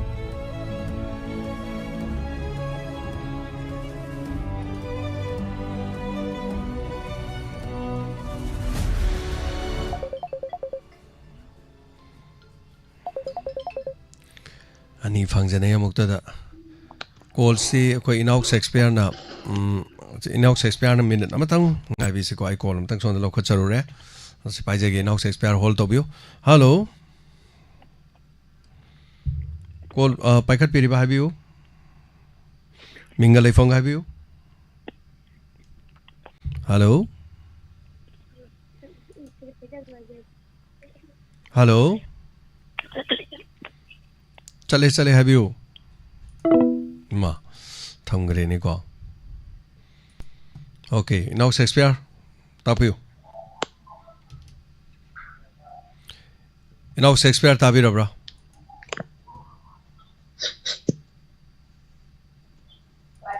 Now Shakespeare tabira bra. Okay. Mamata tabinga video da Wahonda Diamond TV da Ying Biriba Sakwino video map from Shakespeare na Punjab type Nazari. Yamatam Mina Sakamu Wari Sanazada Vaja. I came as a tongue saying Brahman. Mamang do Kitang Mamang do Kitang Hugi election Hamadong Tawi. Have you? The camera again of the crack. Kasukadi have you? Could you have it? It's a could say them per young pay hider. Faragazu Kahani Sigi Ligamian Hygatra, Akanba, Kanoga, Amari Yawodo. I am kind of Mohino, Madu or Mari Samnavadu, Watkini. ꯑꯗꯨꯗꯣ ꯈꯔ ꯋꯥꯠꯂꯤꯉꯩ ꯁꯤ ꯊꯦꯛꯆꯟꯕꯁꯦ ꯈꯤꯇꯪ ꯉꯝꯗꯦ ꯍꯥꯏꯇꯥꯔꯦ ꯌꯥꯏꯔꯣꯏ ꯃꯥꯏ ꯂꯤꯒꯥꯃꯦꯟꯗꯣ ꯈꯔ ꯁꯣꯛꯑꯦꯕ ꯃꯥꯏ ꯑꯀꯟꯕ ꯑꯩꯈꯣꯏꯒꯤ ꯀꯩꯅꯣꯗ ꯌꯥꯎꯕ ꯍꯥꯏꯇꯥꯔꯦ ꯃꯣꯏ ꯀꯩ ꯀꯧꯒꯦ ꯁꯥꯏꯟꯁꯀꯤ ꯂꯣꯟꯗꯗꯤ ꯐꯔꯦ ꯑꯗꯨꯝ ꯌꯥꯝ ꯅꯨꯡꯉꯥꯏꯖꯔꯦ ꯃꯌꯥꯝꯅꯒ ꯁꯨꯝ ꯀꯩꯅꯣ ꯇꯧꯕꯤꯔꯛꯄ ꯃꯌꯥꯝꯒꯤ ꯑꯋꯥꯕ ꯃꯇꯝꯗꯨꯗ ꯑꯩꯅ ꯅꯥꯕꯒ ꯈꯥꯡꯕ ꯈꯪꯍꯧꯗꯦ ꯍꯥꯏꯇꯥꯔꯦ ꯏꯌꯥꯝꯕ ꯌꯥꯝꯅ ꯁꯨꯝ ꯃꯌꯥꯝꯅ ꯄꯤꯔꯛꯄ ꯋꯤꯁ ꯃꯌꯥꯝ ꯕꯣꯔ ꯃꯌꯥꯝꯗꯨꯅꯀꯣ ꯍꯣꯏ ꯑꯁ ꯅꯥꯕꯒ ꯈꯪꯍꯧꯕꯖꯥꯠꯅꯠꯇꯦ ꯑꯁꯦꯡꯕꯒꯤꯁꯨ ꯍꯣꯏ ꯍꯣꯏ ꯅꯍꯥ ꯑꯣꯏꯕꯒꯤꯅꯦꯕꯀꯣ ꯃꯥꯅꯤ ꯃꯥꯅꯤ ꯑꯩꯈꯣꯏꯒꯤ ꯑꯉꯥꯡ ꯑꯣꯏ ꯑꯗꯨꯝ ꯁꯣꯛꯄ ꯈꯣꯠꯄꯁꯦ ꯑꯃ ꯐꯩ ꯑꯗꯨꯒ ꯍꯧꯖꯤꯛꯁꯦ ꯅꯤꯡꯊꯝꯊꯥꯁꯨ ꯅꯠꯇꯕ ꯑꯗꯨꯒ ꯌꯥꯝꯅ ꯊꯨꯅ ꯐꯕ ꯃꯇꯝ ꯍꯥꯏꯇꯥꯔꯦ ꯀꯥꯂꯦꯟ ꯊꯥ ꯑꯣꯏꯕꯅꯤꯅ ꯑꯗꯨꯒ ꯑꯩꯅ ꯉꯁꯤ ꯄꯨꯡ 12ꯗ ꯊꯝꯖꯅꯤꯡꯉꯤ ꯏꯌꯥꯝꯕꯒꯤꯗꯣ ꯍꯌꯦꯡꯗꯩ ꯍꯧꯕꯤꯗꯣꯏꯔꯥ ꯄꯨꯡ 1ꯗꯩ ꯉꯟꯈꯠꯄꯗ ꯅꯤꯡꯊꯝꯊꯥ ꯃꯇꯝ ꯀꯩꯅꯣ ꯇꯧꯔꯕꯅꯤꯅ ꯍꯣꯏ ꯍꯣꯏ ꯍꯌꯦꯡꯗꯒꯤ ꯄꯨꯡꯈꯥꯏ ꯑꯃꯇꯪ ꯉꯟꯈꯠꯆꯔꯛꯀꯦ ꯑꯧ ꯑꯗꯣ ꯏꯌꯥꯝꯕ ꯑꯗꯨꯒꯤꯗꯨꯃꯁꯨ ꯈꯪꯖꯍꯧꯒꯦ ꯑꯗꯨꯒ ꯂꯥꯛꯑꯒꯁꯨ ꯄꯨꯡ 2 ꯈꯔ ꯍꯦꯟꯕ ꯅꯠꯇ꯭ꯔꯒ ꯄꯨꯡꯈꯥꯏꯃꯨꯛ ꯀꯩꯃꯨꯛꯇꯤ ꯑꯩ ꯅꯪꯗꯣꯏꯅꯤ ꯍꯦꯛ ꯈꯔ ꯉꯟꯅꯒ ꯂꯥꯛꯆꯒꯦ ꯍꯣꯏ ꯍꯣꯏ ꯑꯗꯨꯒ ꯑꯩꯅ ꯉꯁꯤ ꯏꯌꯥꯝꯕ ꯑꯩ ꯃꯅꯤꯄꯨꯔꯗ ꯊꯣꯛꯏꯁꯦ ꯀꯩ ꯍꯥꯏꯅꯤ ꯁꯨꯝ ꯄꯦꯟꯖꯗꯕꯒꯤ ꯏꯌꯥꯝꯕꯒꯤ ꯀꯩꯅꯣꯗ ꯁꯨꯝ ꯊꯝꯖꯔꯤꯅꯤꯀꯣ ꯑꯩꯃꯛꯅ ꯍꯦꯛꯇ ꯍꯥꯏꯔꯤꯁꯤꯅ ꯂꯣꯏ ꯆꯨꯝꯃꯅꯤ ꯍꯥꯏꯕ ꯅꯠꯇꯦ ꯑꯩꯈꯣꯏꯒꯤ ꯃꯤꯑꯣꯏꯕꯒꯤ ꯄꯨꯟꯁꯤꯁꯦ ꯅꯣꯡꯃ ꯅꯠꯇ꯭ꯔꯒ ꯅꯣꯡꯃꯗꯤ ꯁꯤꯗꯣꯏꯅꯦꯕ ꯑꯩꯁꯨ ꯁꯤꯅꯤ ꯏꯌꯥꯝꯕꯁꯨ ꯁꯤꯅꯤ ꯑꯩꯈꯣꯏ ꯇꯥꯕꯤꯔꯤꯕ ꯃꯌꯥꯝ ꯂꯣꯏ ꯁꯤꯗꯣꯏ ꯉꯥꯛꯇꯅꯦꯕꯀꯣ ꯂꯣꯏꯅ ꯑꯗꯨꯒꯁꯨ ꯃꯔꯝ ꯆꯥꯗꯅ ꯁꯤꯕ ꯄꯨꯟꯁꯤ ꯍꯥꯏꯕꯁꯤꯒ ꯃꯔꯝ ꯆꯥꯅ ꯅꯥꯔꯒꯕꯨ ꯁꯤꯕ ꯅꯠꯇ꯭ꯔꯒꯅ ꯑꯇꯩ ꯑꯇꯩ ꯁꯨꯝ ꯑꯦꯛꯁꯤꯗꯦꯟꯇꯦꯜꯂꯤ ꯁꯤꯕ ꯇꯝꯕ ꯉꯝꯗꯕ ꯍꯥꯏꯇꯥꯔꯦ ꯁꯤ ꯅꯠꯇꯕꯤꯗ ꯃꯇꯝꯗꯨꯅ ꯑꯩꯈꯣꯏꯒꯤ ꯄꯨꯟꯁꯤꯁꯦ ꯍꯥꯠꯇꯣꯛꯀꯦ ꯌꯥꯎꯅ ꯍꯥꯠꯇꯣꯛꯄ ꯑꯃꯁꯨ ꯌꯥꯎꯔꯤꯕ ꯍꯧꯖꯤꯛꯀꯥꯟꯁꯦ ꯃꯔꯥꯜ ꯐꯅꯕꯨꯗꯤ ꯂꯩꯔꯝꯕ ꯌꯥꯏꯀꯣ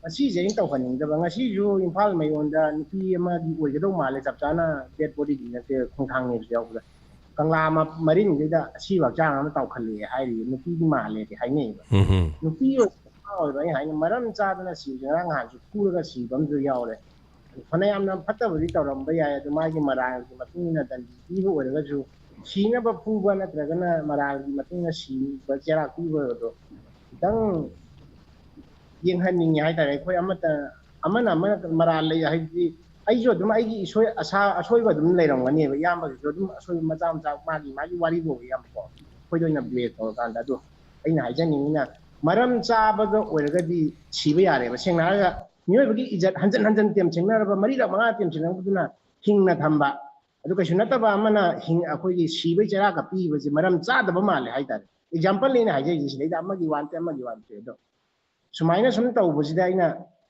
ꯑꯆꯨꯝꯕ ꯄꯥꯝꯕꯤꯔꯤꯕ ꯍꯥꯏꯇꯥꯔꯦ ꯑꯆꯨꯝꯕ ꯆꯠꯆꯒꯦꯅ ꯆꯠꯆꯔꯤꯕ ꯃꯌꯥꯝꯗ ꯃꯤꯍꯥꯠ ꯃꯤꯄꯨꯟꯁꯦ ꯃꯇꯥꯡ ꯈꯤꯇꯪ ꯆꯥꯗ꯭ꯔꯒꯗꯤ ꯍꯥꯠꯄꯩ ꯃꯍꯨꯠꯇ ꯈꯤꯇꯪ ꯌꯦꯡꯍꯟꯅꯤꯡꯉꯤ ꯃꯔꯥꯜꯗꯣ ꯍꯥꯏꯇꯥꯔꯦ ꯑꯗꯨꯒ ꯃꯤꯑꯣꯏꯕꯒꯤ ꯄꯨꯟꯁꯤꯁꯦ ꯑꯩꯅ ꯗꯥꯏꯃꯟ ꯇꯤꯚꯤ ꯇꯥꯕꯤꯔꯤꯕ ꯋꯥꯍꯪ ꯔꯦꯗꯤꯑꯣ ꯇꯥꯕꯤꯔꯤꯕ ꯃꯌꯥꯝꯗ ꯍꯥꯏꯖꯒꯗꯕꯅ ꯑꯩꯒꯤ ꯄꯨꯟꯁꯤꯁꯦ ꯑꯩꯅ ꯉꯥꯛꯆ ꯁꯦꯟꯖꯕ ꯅꯠꯇ꯭ꯔꯗꯤ ꯍꯧꯖꯤꯛꯁꯦ ꯎꯄꯥꯏ ꯁꯨꯡꯂꯩ ꯂꯩꯇꯦꯕ ꯑꯗꯨꯅ ꯑꯩꯒꯤ ꯄꯨꯟꯁꯤꯁꯦ ꯌꯥꯝꯅ ꯇꯥꯡꯉꯤ ꯍꯥꯏꯅ ꯈꯟꯖꯔꯒ ꯃꯔꯝ ꯆꯥꯗ꯭ꯔꯒꯗꯤ ꯑꯩꯗꯤ ꯃꯄꯥꯟ ꯊꯣꯛꯄꯤꯒꯅꯨ ꯍꯥꯏꯖꯒꯦ ꯃꯔꯝ ꯆꯥꯔꯒꯗꯤ ꯊꯣꯛꯄꯤꯌꯨ ꯆꯠꯄꯤꯌꯨ ꯑꯗꯨꯒ ꯈꯔ ꯉꯟꯅ ꯃꯇꯝ ꯆꯥꯅ ꯂꯥꯛꯄꯤꯌꯨ ꯌꯨꯝꯗ ꯍꯟꯖꯤꯟꯕꯤꯔꯛꯑꯣ ꯍꯥꯏꯇꯥꯔꯦ ꯁꯤꯗꯪ ꯍꯥꯏꯖꯔꯒ ꯑꯩ ꯊꯝꯖꯒꯦ ꯊꯥꯒꯠꯆꯔꯤ ꯇꯥꯕꯤꯔꯤꯕ ꯃꯌꯥꯝ ꯄꯨꯝꯅꯃꯛꯄꯨꯁꯨ ꯊꯥꯒꯠꯆꯔꯤ ꯑꯅꯥꯅ hello tayo sa gide dito tayo nung tigitari laido mayam loy na ba puskaan ngagi tabaloy nungara hoy thagachari akoy yanggong akoy imanabi gido oh dati ba yang saninge hay ba oy mo di sa chu ngong to pag tapos na por ikay ba hay ta kari gino ne saisu porkodo saisu do porko do ma sing do marak to da imta phamma yo jige akoy imanabi gi maming do sala halay na hayaw dara hayrake Langbam Landoni, Langbam Sundari, Langbam Tharo, yang dong dei jadi mo yim lang ti kangre passport. Jadi wa ani do mami do ikor. Matina ba du so kau thokra ba? Oh. Anoi sa pa ji. Ito kau gan ba amana. Okay dah. Oh, do ay nong laki kay nogi. Imagine miki. Tangan mita tum pechakap pa gan sa sama do chu. nipan ama ni ohum mari manga taruk taret nipan ne nahan tharak podo ko photo tharak podo nipan ni aman men cha photo do phone da bude no ulabane do uramaro ya da bude ko thagachari ima khoi matang cha ba da no ma chaisu yaw ge yaw soni ma sing do no ma pubiro ayuk amala di yai da na se da chak chara ma chaminara ima mayam se phaminara wari san ai marak ta pham game ta thank you thagachari ima sing mayam nungsi graba khoi gi torombu tabiri bi ma sing hai batare Diamond TV wahong radio di inkhelak pa pikli ba ngang masa loina na mi ai chalaba madudagi mathak ta lekiba ima ibel sing mayam na ipa likhurai ton mayam na nungsi bi ban thagachari wakhal taraba mature oraba sing hai batai mayam gi potha phamni thagachari thorom da saru ya birak pa sigi damak daga mathangi caller malokachari hello hello Ming am ta habisi Paijare Ming tapi bra Hello Tadi na hai re ni Hello tapi bra Ming like from habiu Hello tadi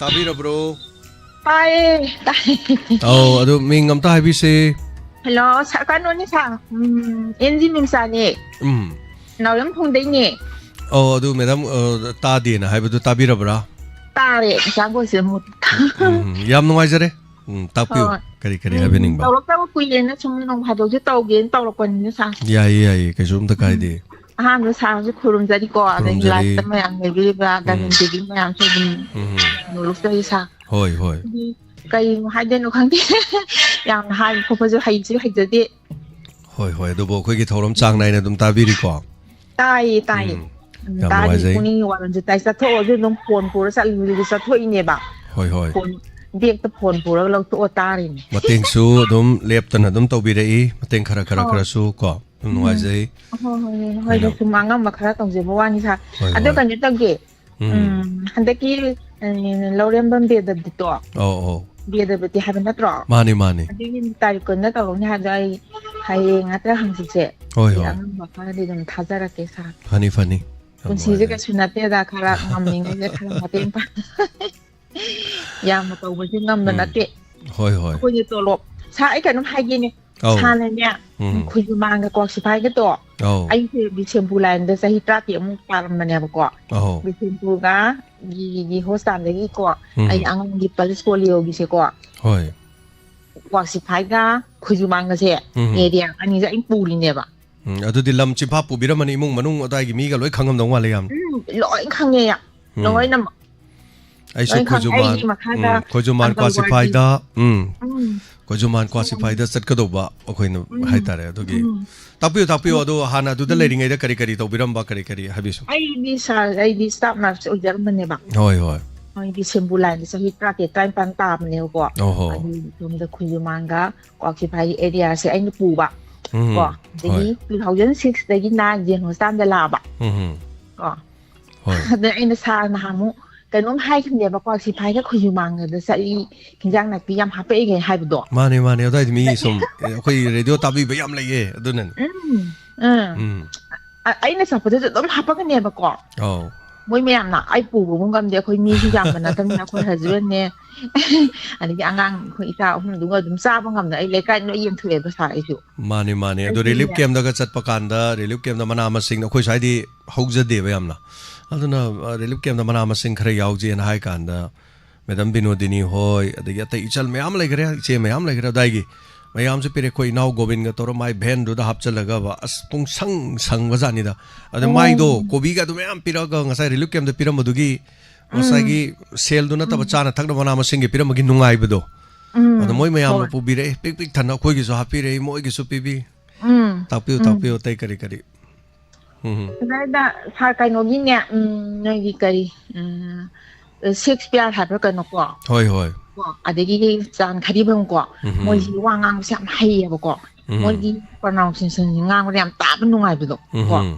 ꯑꯩꯈꯣꯏꯗꯤ ꯍꯩꯇꯦꯕ ꯀꯩꯝ ꯍꯧꯕ ꯉꯥꯡꯕ ꯁꯛꯄꯁꯦ ꯑꯩ ꯍꯩꯇꯦꯕ ꯑꯩ ꯋꯥꯁꯨ ꯀꯌꯥ ꯉꯥꯡꯒꯟꯗꯦꯕ ꯏꯁꯥꯒꯤ ꯉꯥꯡꯖꯗꯕꯅꯦꯕ ꯑꯗꯨꯗ ꯑꯗꯨꯝ ꯂꯩꯕ ꯆꯥꯎꯊꯣꯛꯄꯗꯤ ꯅꯠꯇꯦ ꯑꯩꯉꯣꯟꯗ ꯆꯥꯎꯊꯣꯛꯄ ꯑꯝꯇ ꯂꯩꯇꯦ ꯑꯩ ꯀꯔꯤ ꯆꯥꯎꯊꯣꯛꯇꯦ ꯑꯩ ꯉꯥꯡꯕ ꯍꯩꯇꯕꯗꯣ ꯑꯗꯨꯒꯤ ꯋꯥꯅꯤ ꯑꯗꯩꯗ ꯅꯣꯡ ꯐꯥꯗꯣꯛ ꯁꯨꯝ ꯇꯧꯔꯛꯀꯦꯅ ꯑꯗꯩ ꯑꯩꯅ ꯍꯩꯇꯕꯕꯨ ꯏꯆꯥꯅꯨꯄꯤꯅ ꯆꯩꯌꯦ ꯅꯪ ꯍꯩꯈꯤꯗ꯭ꯔꯤꯌꯦ ꯃꯦꯠꯄ ꯈꯣꯠꯄꯁꯦ ꯉꯔꯥꯡꯁꯨ ꯀꯩꯅꯣꯒꯤ ꯏꯟꯁꯄꯦꯛꯇꯔ ꯀꯌꯥ ꯌꯦꯡꯉꯣꯗ ꯅꯦꯠꯁꯦ ꯌꯥꯗ꯭ꯔꯤꯁꯦ ꯑꯩꯈꯣꯏꯗꯅ ꯁꯥꯔꯍꯣꯏꯗ ꯀꯩꯅꯣ ꯃꯊꯣꯡ ꯃꯔꯝ ꯈꯪꯗꯦꯕ ꯌꯥꯗꯦ ꯑꯗꯒꯤꯗꯤ ꯑꯩꯅ ꯑꯩꯈꯣꯏ ꯏꯆꯥꯅꯨꯄꯥꯒ ꯑꯩꯒ ꯀꯩꯅꯣ ꯇꯧꯗꯤ ꯑꯩꯅ ꯏꯆꯥꯅꯨꯄꯤ ꯃꯅꯥꯛꯇ ꯂꯩꯌꯦꯕ ꯍꯧꯖꯤꯛꯁꯦ ꯃꯥ ꯂꯩꯕꯅꯤꯅꯕ ꯑꯥꯗ ꯂꯦꯟ ꯐꯥꯏꯠꯇ ꯏꯆꯥꯅꯨꯄꯥ ꯑꯗꯨꯝ ꯐꯣꯟ ꯇꯧꯔꯤ ꯑꯩ ꯅꯦꯠꯁꯤꯕꯨ ꯅꯣꯏꯕꯨ ꯌꯥꯕ꯭ꯔꯥ ꯑꯩꯒꯤꯁꯤ ꯌꯥꯗꯦ ꯀꯃꯥꯏꯅ ꯇꯧꯔꯤꯖꯥꯠꯅꯣ ꯂꯩ ꯀꯩꯅꯣ ꯌꯥꯎꯔꯗꯤ ꯈꯔ ꯊꯥꯔꯛꯑꯣꯅ ꯏꯆꯥꯅꯨꯄꯥꯅ ꯑꯃꯨꯛ ꯊꯥꯔꯛꯑꯦꯕ ꯅꯨꯡꯗꯥꯡ ꯑꯩꯅ ꯌꯦꯡꯕꯁꯦ ꯑꯗꯨꯝ ꯌꯦꯡꯗꯣꯏꯅꯤ ꯏꯆꯥꯅꯨꯄꯤꯅꯁꯦ ꯌꯦꯡꯕ ꯂꯥꯡꯃꯟꯈ꯭ꯔꯦ ꯅꯪꯗꯤ ꯈꯥꯡꯉꯝꯃꯔꯣꯏ ꯉꯥꯏꯍꯥꯛꯇꯁꯨ ꯄꯣꯊꯥꯎ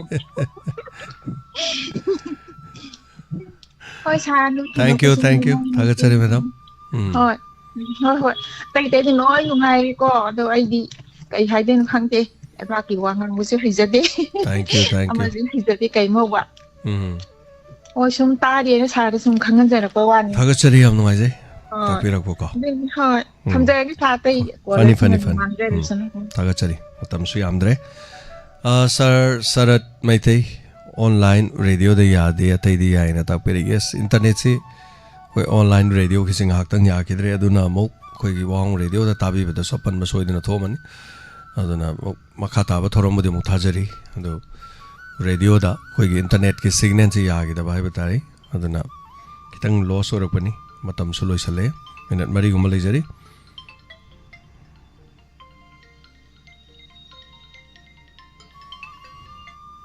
Hello. Hello. Hello.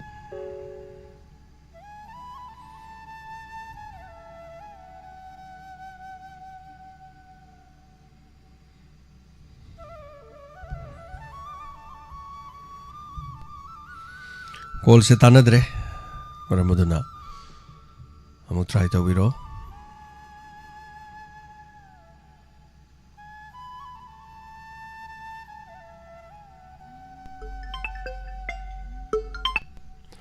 Hello.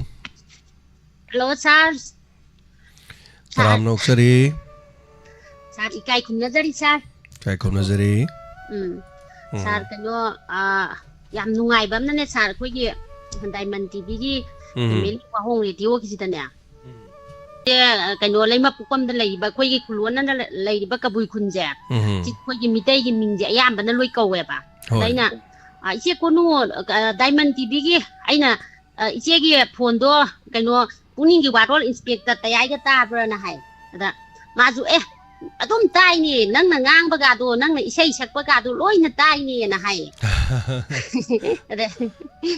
ꯑꯗꯣ ꯑꯩꯅ ꯅꯣꯡ ꯐꯥꯗꯣꯛꯁꯨ ꯅꯣꯏꯁꯨ ꯏꯁꯩ ꯁꯛꯄꯤ ꯈꯣꯠꯄꯤ ꯑꯗꯩꯗꯤ ꯄꯨꯛꯅꯤꯡ ꯋꯥꯔꯣꯜꯗ ꯐꯣꯟ ꯇꯧꯕ ꯀꯩꯗꯧꯕꯗꯣ ꯌꯥꯎꯔꯛꯎ ꯀꯩꯅꯣꯅ ꯍꯥꯏ ꯏꯀꯥꯏꯖꯩꯗꯅ ꯍꯥꯏꯕ ꯑꯗ ꯑꯩꯅ ꯌꯥꯎꯔꯛꯀꯗꯧꯅꯤ ꯀꯩꯅꯣ ꯅꯣꯏꯁꯨ ꯇꯥꯔꯤꯗꯣ ꯈꯪꯅꯅꯕꯅ ꯍꯥꯏ ꯑꯗꯨꯝ ꯅꯣꯏꯅ ꯇꯧꯔꯤꯗꯣ ꯑꯗꯨꯝ ꯑꯩꯈꯣꯏꯁꯨ ꯇꯥꯔꯤꯗ ꯑꯩꯁꯨ ꯌꯥꯝꯅ ꯅꯨꯡꯉꯥꯏꯅ ꯇꯥꯕꯅꯤꯅꯦꯅ ꯃꯥ ꯍꯥꯏꯌꯦꯕ ꯑꯗꯨꯃꯥꯏꯅ ꯑꯩꯈꯣꯏꯒꯤ ꯂꯩꯔꯤꯕ ꯀꯝꯃꯨꯅꯤꯇꯤ ꯇꯣꯉꯥꯟ ꯇꯣꯉꯥꯟꯕꯀꯣ ꯁꯥꯔ ꯑꯇꯣꯞꯄ ꯑꯩꯈꯣꯏꯒꯤ ꯂꯩꯔꯤꯕ ꯃꯌꯥꯝꯁꯤꯅꯒ ꯇꯥꯔꯒ ꯇꯥꯏ ꯀꯥꯅ ꯂꯥꯏꯟ ꯂꯧꯔꯒ ꯑꯩꯈꯣꯏꯒꯤ ꯀꯩꯅꯣ ꯇꯧꯕꯗꯣ ꯌꯥꯝ ꯅꯨꯡꯁꯤꯕ ꯑꯩꯈꯣꯏꯒꯤ ꯌꯥꯝ ꯍꯥꯏꯅꯤꯡꯉꯥꯏ ꯂꯩꯇꯅ ꯅꯨꯡꯁꯤꯕ ꯐꯥꯎꯋꯦ ꯍꯥꯏꯇꯥꯔꯦ ꯁꯥꯔ ꯑꯗꯩ ꯁꯥꯔ ꯑꯃꯅ ꯑꯩꯈꯣꯏꯒꯤ ꯌꯥꯝ ꯔꯦꯗꯤꯑꯣ ꯑꯩꯈꯣꯏꯒꯤ ꯂꯩꯕ ꯉꯝꯖꯗꯕꯁꯤꯡ ꯍꯥꯏꯒꯗ꯭ꯔꯥ ꯈꯤꯇꯪ ꯀꯩꯅꯣ ꯇꯧꯖꯕ ꯏꯃꯥ ꯏꯕꯦꯜꯁꯤꯡ ꯑꯗꯩ ꯏꯆꯤꯜ ꯏꯅꯥꯎꯁꯤꯡꯒꯤꯗꯃꯛꯇ ꯔꯦꯗꯤꯑꯣꯒꯤ ꯃꯇꯦꯡ ꯄꯥꯡꯕꯤꯔꯛꯄ ꯑꯩꯈꯣꯏꯒꯤ ꯍꯥꯟꯅ ꯏꯄꯥ ꯕꯤꯔꯁꯤꯡꯅꯁꯨ ꯑꯗꯨꯝ ꯃꯔꯛꯇ ꯇꯧꯏꯀꯣ ꯑꯗꯣ ꯑꯗꯨꯒꯤ ꯃꯈꯥ ꯇꯥꯔꯛꯄꯗ ꯑꯩꯈꯣꯏꯒꯤ ꯑꯣꯖꯥ ꯖꯌꯟꯇ ꯀꯣ